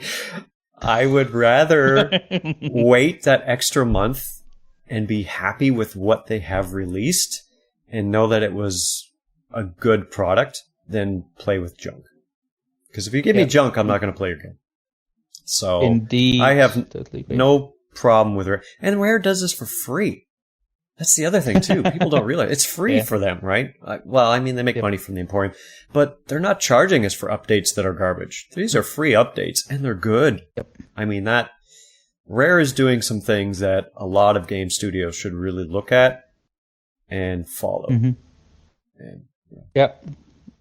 totally agree with that.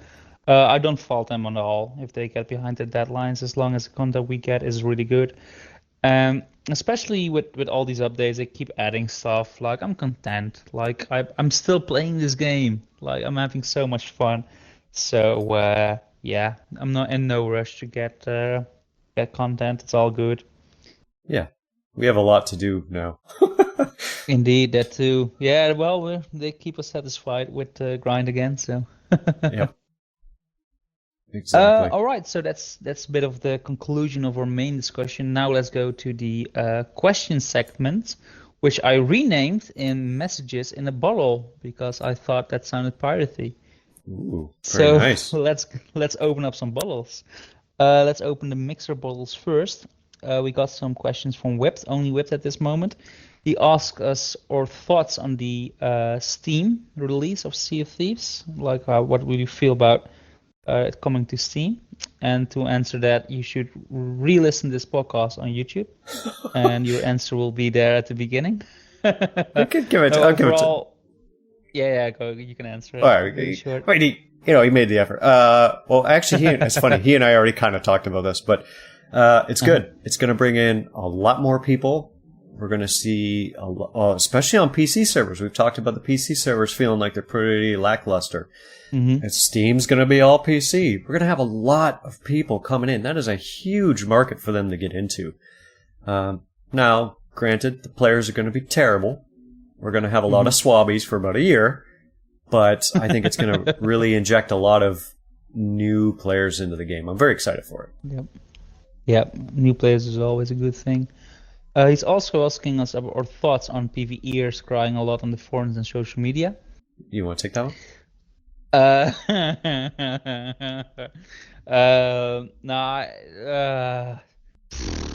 might cut this out for the YouTube release. We've touched on this before. I've touched on this before as well. Like, it's a PvE/PvP game, and it's quite niche. Because usually when you start up a game, you either want a PvE experience or a PvP experience. And this game is neither. This is both. And this is always both. If you're in the mood for PvE, well, too bad. PvP might, get in the way. If you're in the mood for PvP, well, you might do a lot of PvE on the server. Which is I like it. I really like this balance, but it's kind of niche for some people. So the people that are complaining are actually the people that are looking for a PvE experience, and Sea of Thieves will not give you that. It will give you something else, something unique that a lot of games don't do. So yeah, that's my answer to that. Yeah. Yeah, I totally agree. I mean, the Reaper stuff is going to cause PvEers a little bit of pain. And they're going to complain, which they are. But that doesn't make it a bad experience. And I try to tell people, I'm like, you have to understand that it's not just a grind game. It is a whole experience game. Every time you get attacked, every time something happens, that is the experience of the game. Enjoy it for what it is. Don't just worry about the fact that you lost a couple of chests. Those can be replaced. The experience that you just had is the thing that is good. Yeah, totally agree. And that's what Sea of Thieves is, and that makes this game so great. That's the reason why I'm still playing it. If it wasn't for all the crewmates I've met during the past years, I wouldn't be playing this game. It's the entire experience that makes it so good. Yep, absolutely. So let's open some bottles I've got from my YouTube community. Sure. Bunch of questions from the same guy, Oin Arrow, who commented on the previous podcast I did with Uniball. He has, I think, 3 questions for us, and they're all really good, by the way. Oh, good. So his first question is, if you could add one region to Sea of Thieves, excluding an ice biome, what would it be? And I'll let you answer that first. Well, I think we talked about this before as well, but I would like to see the underwater biome expanded. The mermaids, that whole, because it fits into the lore of piratey, and it's already there. We have this huge, vast sea. But yeah, some more underwater stuff. And usually underwater stuff in games is terrible, but they could make it, I think Rare could make it awesome. Well, I've been thinking, because he asked this question in the comments, I thought, well, I'll take my time to give a satisfying answer to him. Because everybody's talking about ice biomes, but that's not an option. So you said, underwater, because that's lore driven, but something else that's lore driven is the Land of the Damned. It's already in the lore, and we actually go there every time we die. We go to the Ferry of the Damned, but that's just a small piece of that underworld. Like the ghost of Grey Mario gets summoned from the Land of the Dead. Flameheart is operating from the Land of the Damned. How cool would it be if we could actually go there? Like, go to a ghost biome. That would be pretty cool. So, yeah, and it fits with the lore. And I've thought about other biomes too. I couldn't really think of some. Some other things I thought about were a mystical biome, which is just very magical, with waterfalls suspended in the air or something like that, or just floating islands. But yeah, don't think they're gonna do that. Or city biome or Atlantis, and I think both not really gonna happen. Atlantis maybe, yeah, with the merfolk probably, but I don't think they'll do a city biome or something like that. So yeah, but Land of the Dead would be very cool. That would be another good one, yeah. Maybe we get it. Who knows? We'll see. Hopefully. His next question is, if you could make one new addition to every ship in the game, what would it be? Being able to name our ships. I would like to. I still want to see that. I want to be on the seas, and when they, when someone scopes over you, you get the little skeleton ding, which also Rare needs to change. But you get the little zinger sound, and then you see the name of the ship that you're going after. I think that would be cool. Also, to be PvP. Fair, crew PvP, but that's not really a ship thing. Yeah, we keep falling back to the same stuff we already said before, right? Yeah. And I agree with that. I want to see crew PvP too, and I want to be able to name my ship as well. Country facts will be nice as well. Like I'm Dutch. I wanna have my flag up in the crow's nest. Why not? Huh. Yeah. I would be avoiding all the Dutch peoples for sure, because I don't want to talk to them because they're annoying. It's a Dutch thing. Like I don't know if Americans flock to each other when they're on holiday, but it's like this unspoken thing for Dutch people that they try to avoid each other. I don't know. Maybe Wow. it's just me. No, it's true. It is something. It comes up a lot in conversation. You don't want to meet other Dutch peoples when you're on holiday, right? Unless they're very hot, of course. Of course. All right. His next question is: if you could decide how the story of Flameheart ends, what would it be? Ooh, that's a good one. It is a good one. How would Flameheart end? I mean, we've kind of talked about this a little bit, but I still feel that there's going to be a world event that happens that's around Flameheart and directly involves Wanda and Jim the skeleton, or whatever he's going to become. And it has to do, I really hope it has to do with the Reapers faction being part of the bad side versus the other trading people being the good side. And I don't know what that's going to be. I mean, we've already kind of done the skeleton fleet, so it can't really be the same thing, but it'll probably be something along the same lines. It's going to be awesome, whatever it is. There's going to be a lot of ships out there. There's going to be a lot of shooting. I hope so. It's going to be awesome. And it's going to be... They're building it up, so it better be good. Yeah. It's going to... Whatever it's going to be really good. For some reason, I don't think... I don't know how you feel about that, but I don't think he will actually die. I think he will stay even after his story is concluded. Because if he dies... the Reaper's bones, for example, will still be affected in the game. So how are you going to explain that lore-wise? Well, right now he's a ghost, and we can't kill ghosts. And he's already the puppet master. How do you kill ghosts? I don't know. Maybe you can go to the, like I said, like the land of the damned, and what is a ghost out of misery or something like that. Yeah, it's true. I guess if you can go to the land of the damned, you might be able to do something, but... That's a good point. But currently, there's not really anything you can do to Ghost. And he's already the puppet master. He's already pulling the strings. He has a whole faction. He has people basically worshipping him. He doesn't have to be a physical character in the game. He can be a presence in the game, like the Pirate Lord, who's just directing behind the scenes, but we have to deal with all of those people, all of those things. So he could forever just continue to plot things that he wants to do, have his minions take over it, and we as the player are experienced in those events. Yep, that's how I feel about it too. That makes gameplay-wise, that makes a lot of sense. Yeah, because if you kill him, then what do you do after that? Like you've kind of, you've ruined that storyline at that point. Well, if you kill him, the real villain will get revealed, and then you need to find all the Infinity Stones and defeat him. And then travel through time. Yeah. So yeah, I don't think a story will end like in the logical way. Like I don't think it's gonna end when he dies or something like that. I think his presence will always stay in the game. Yeah. Oh yeah, absolutely. Yep. And he has a final question, which is more a statement. No, it's a question actually. Double gunning, good or bad?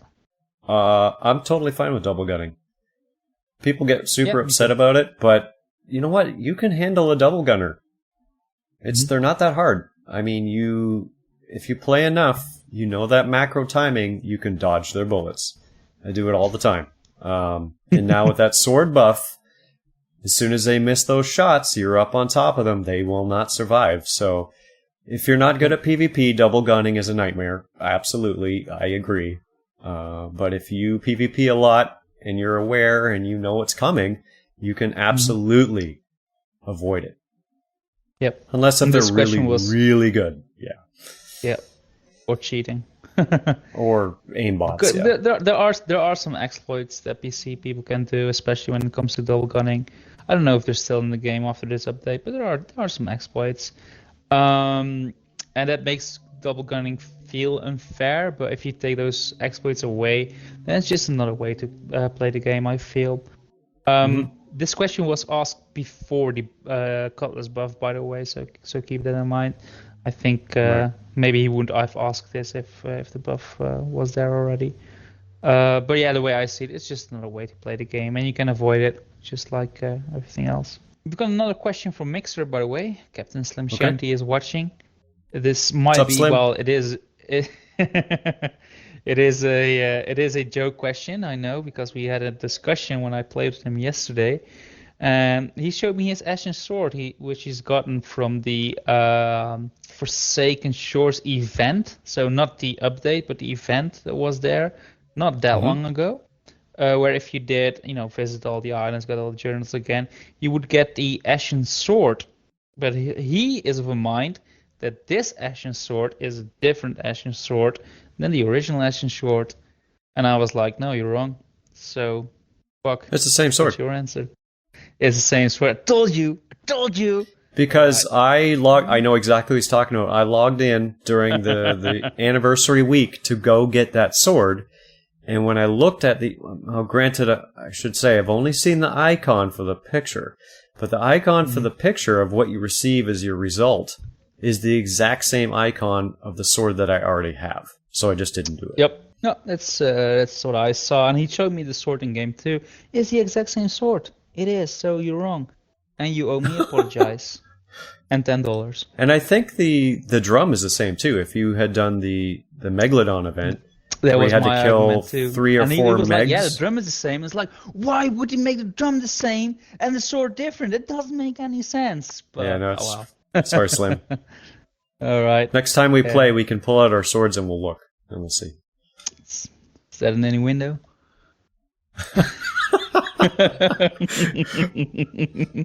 Oh, it's a mighty fine cutlass you got there. It's a nice sword. It's very pointy. And we're going off track. We're good at that. Something else that was quite funny. I think you read this in my notes. I had a comment on my review that I did not that long ago. And one of my subscribers said, I can't believe you got notes by a big YouTuber because you left a comment as well. And when I read that comment, I was like, that's funny because me and Buck, we know of each other since we both had about 100 subscribers. Oh, yeah. So, we were under 100. We were at probably 50 or 60 each. That's why we were talking. Yeah. We're like, hey. Oh, yeah, totally. We've been doing this for like, I don't know, was it 8 months, I guess? Probably about 8 months. Yeah, we were both very small when we first noticed each other, and Buck exploded and I didn't. So that's the story about that. It's just the video types. We're both YouTubers. Maybe that's true. That's true. I was only envious for 2 months or something like that. All right. So I think this is the end of the messages in the bottle. It's funny because Slim Shanty just posted a question just now. I am actually doing a podcast with him in the future as well. We're planning that right now. Nice. That is not the next podcast because the next podcast I will probably be doing with Uniball, which is about the part Emporium. Like, is it good? Is it bad? Should we give the money? Are we happy with the content in the part Emporium, or are they a bunch of greedy money, greedy. Couldn't think of a word. So we're going to discuss it in the next podcast. So if you have questions about Pirate Emporium or questions in general about Sea of Thieves, feel free to post them in the comments of this YouTube video. We will discuss those videos. We will discuss those questions in the next podcast. So please comment. And with that, we've come to the end of the podcast. So I would like to thank Old Buccaneer for once again being awesome.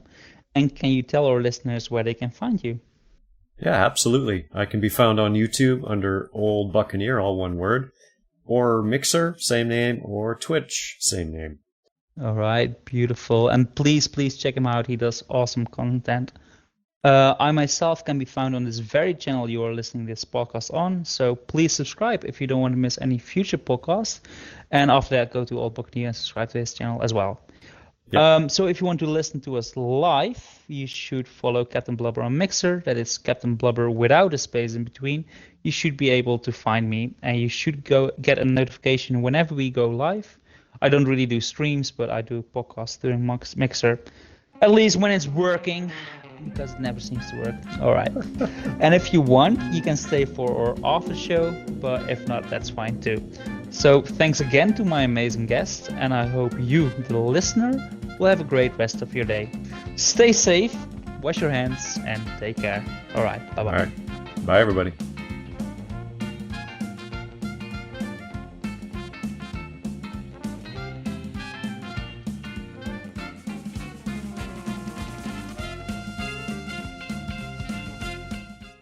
It was a good podcast And again. Done. Yeah, man, we're getting good at this. It's starting to flow really well. Yeah, well, getting better at it. I'm still nervous sometimes, a little bit. I think it's a translation thing. Like I'm very aware of my English when I'm doing these podcasts. Yeah, English is good though. I don't know why you're worrying about it. Oh, thanks. Thank you. Yeah, when I re-listen it, I'm like, it's not that bad. It's more in my head, I think. Yeah. You're still recording, right? I am still recording, yep. Nice, because we're diving right into the after show. And the first topic about the after show is a call to action. So the people that are still listening to us now, I'm hoping they're like the more involved subscribers of the channel. I want to do a call of action because for the people who watch my videos, most of the times I do a bonus barrel at the end. And I'm running out of bonus barrels. I've burned through them, most of them, and I am getting new ones. But sometimes I'm putting up more videos than I can clip bonus barrels. If you don't know what bonus barrels are, you should watch basically any of my videos and watch after credits, and you'll know. I also did a compilation video of bonus barrels. Just go to my channel and search for bonus barrel compilation, you'll find it. So in the description of this podcast, there will be information how to send me your bonus barrel clips if you want. You will get a shout out, like a written shout out in the credits of my video if I use your bonus barrel, if I will use your clip. So please help me out. So I have a question for you. Because when you did the stream, you also had pictures of this update. Like you have the Reaper Bone outfit in the background and you have the logo already. But it wasn't live in the creator crew yet. So how did you get those pictures? Well, the picture of the dude in the Reaper's outfit is actually my character in the Insiders. The big-handed boy. All right. Because I was like, well, they already released that. So I just clipped them, put on the outfit, got my picture. I'm still so very careful with that. Like I always feel that they change the color or they change the bands and people can say, oh no, that's actually the outfit of the Insiders. And oh, you're revealing Insiders. All right, ban for 6 months.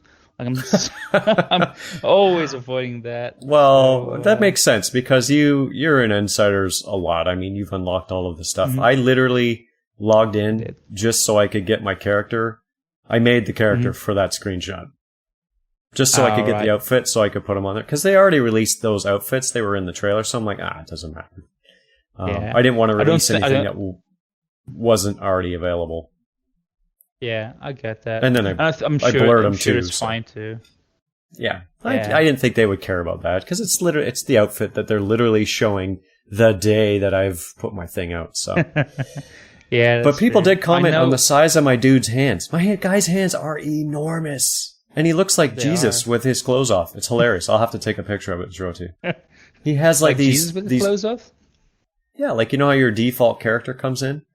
He looks like I know. the stereotypical Jesus, except he has monstrous hands like Wreck-It Ralph. It's hilarious. This is the best character I've ever made. I wish he was my main character. And then the logo... looks quite nice. Oh, thanks. The logo actually, where did I find that? That was actually released somewhere. I was on Google searching around, and either someone had data mined it or something. But there's a ping 1920 by 1080 of the logo that was all cut out and nice. So I just used that one. Because as of recording right now, the creator crew is not live yet. But like I've seen other YouTubers like HitboTC and FuzzyBond. They already have a lot of assets before the Creator Crew packet gets online. And I'm thinking it's because they have 20,000 subscribers.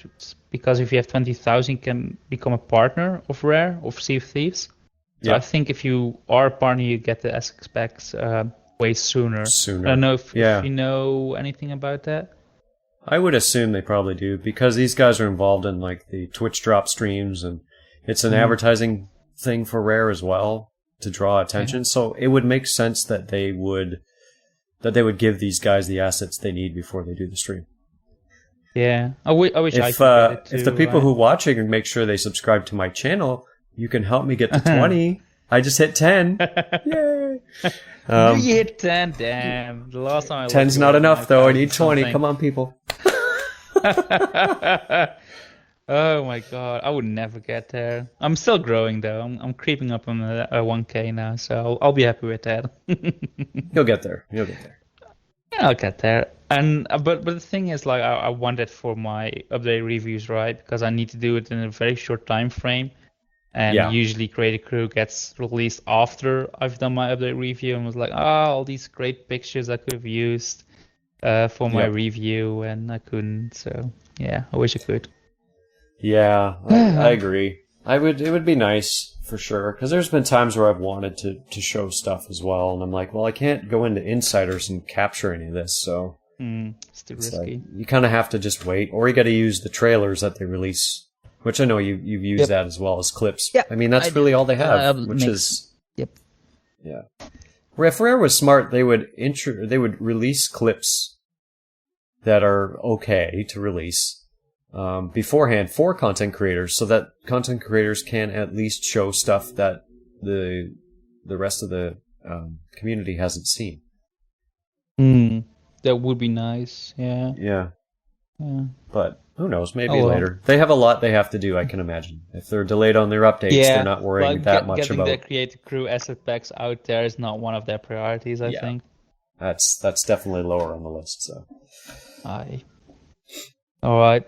So how about future content on your channel? What do you have planned? I'm still working on my PvP video.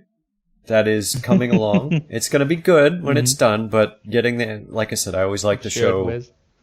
I like to show relevant footage, and sometimes it's tricky.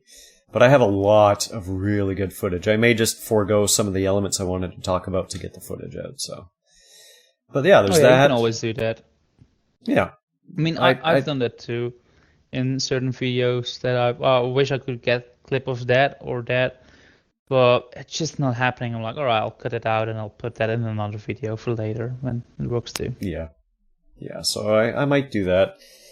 And then I'm hoping that I'm going to start doing more streams, because I do enjoy those. They're hard to manage and schedule, which for me anyways, because of the family, but. That's my plan so far. And you do long streams too. Well, these would definitely be shorter. They wouldn't be the 6-hour ones. I might try and do the 6-hour ones after every major update, because you know they're super helpful. They get some information out there. You get to play the new content. People get to see it. So I may continue to do those, but I'd like to start doing some more regular, 1 or 2 hour streams. So. Oh, that sounds nice. If you ever want a good player that's funny and has charisma, just shoot me a message. So I was gonna say, so I get Chris. I got you, buddy. But yes, but only if I can do the crab dab. All right. No, never mind then. Oh. But yeah, definitely, I'll look you up for sure. So speaking about that, you were editing a video with me and Chris, right? How is that coming along? It is definitely coming along. The problem with that one is the audio is crunchy. So I've been trying to kind of clear up some of the audio in that one. It's just because I think I had my mic set too high and it's just blowing out. But that one is almost done as well.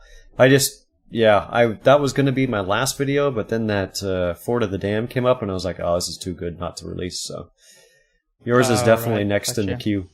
Yep. I'm still so excited. I forgot what happened on that. Oh, there you go. That night. It'll be like all new. I want to see it. I'm excited.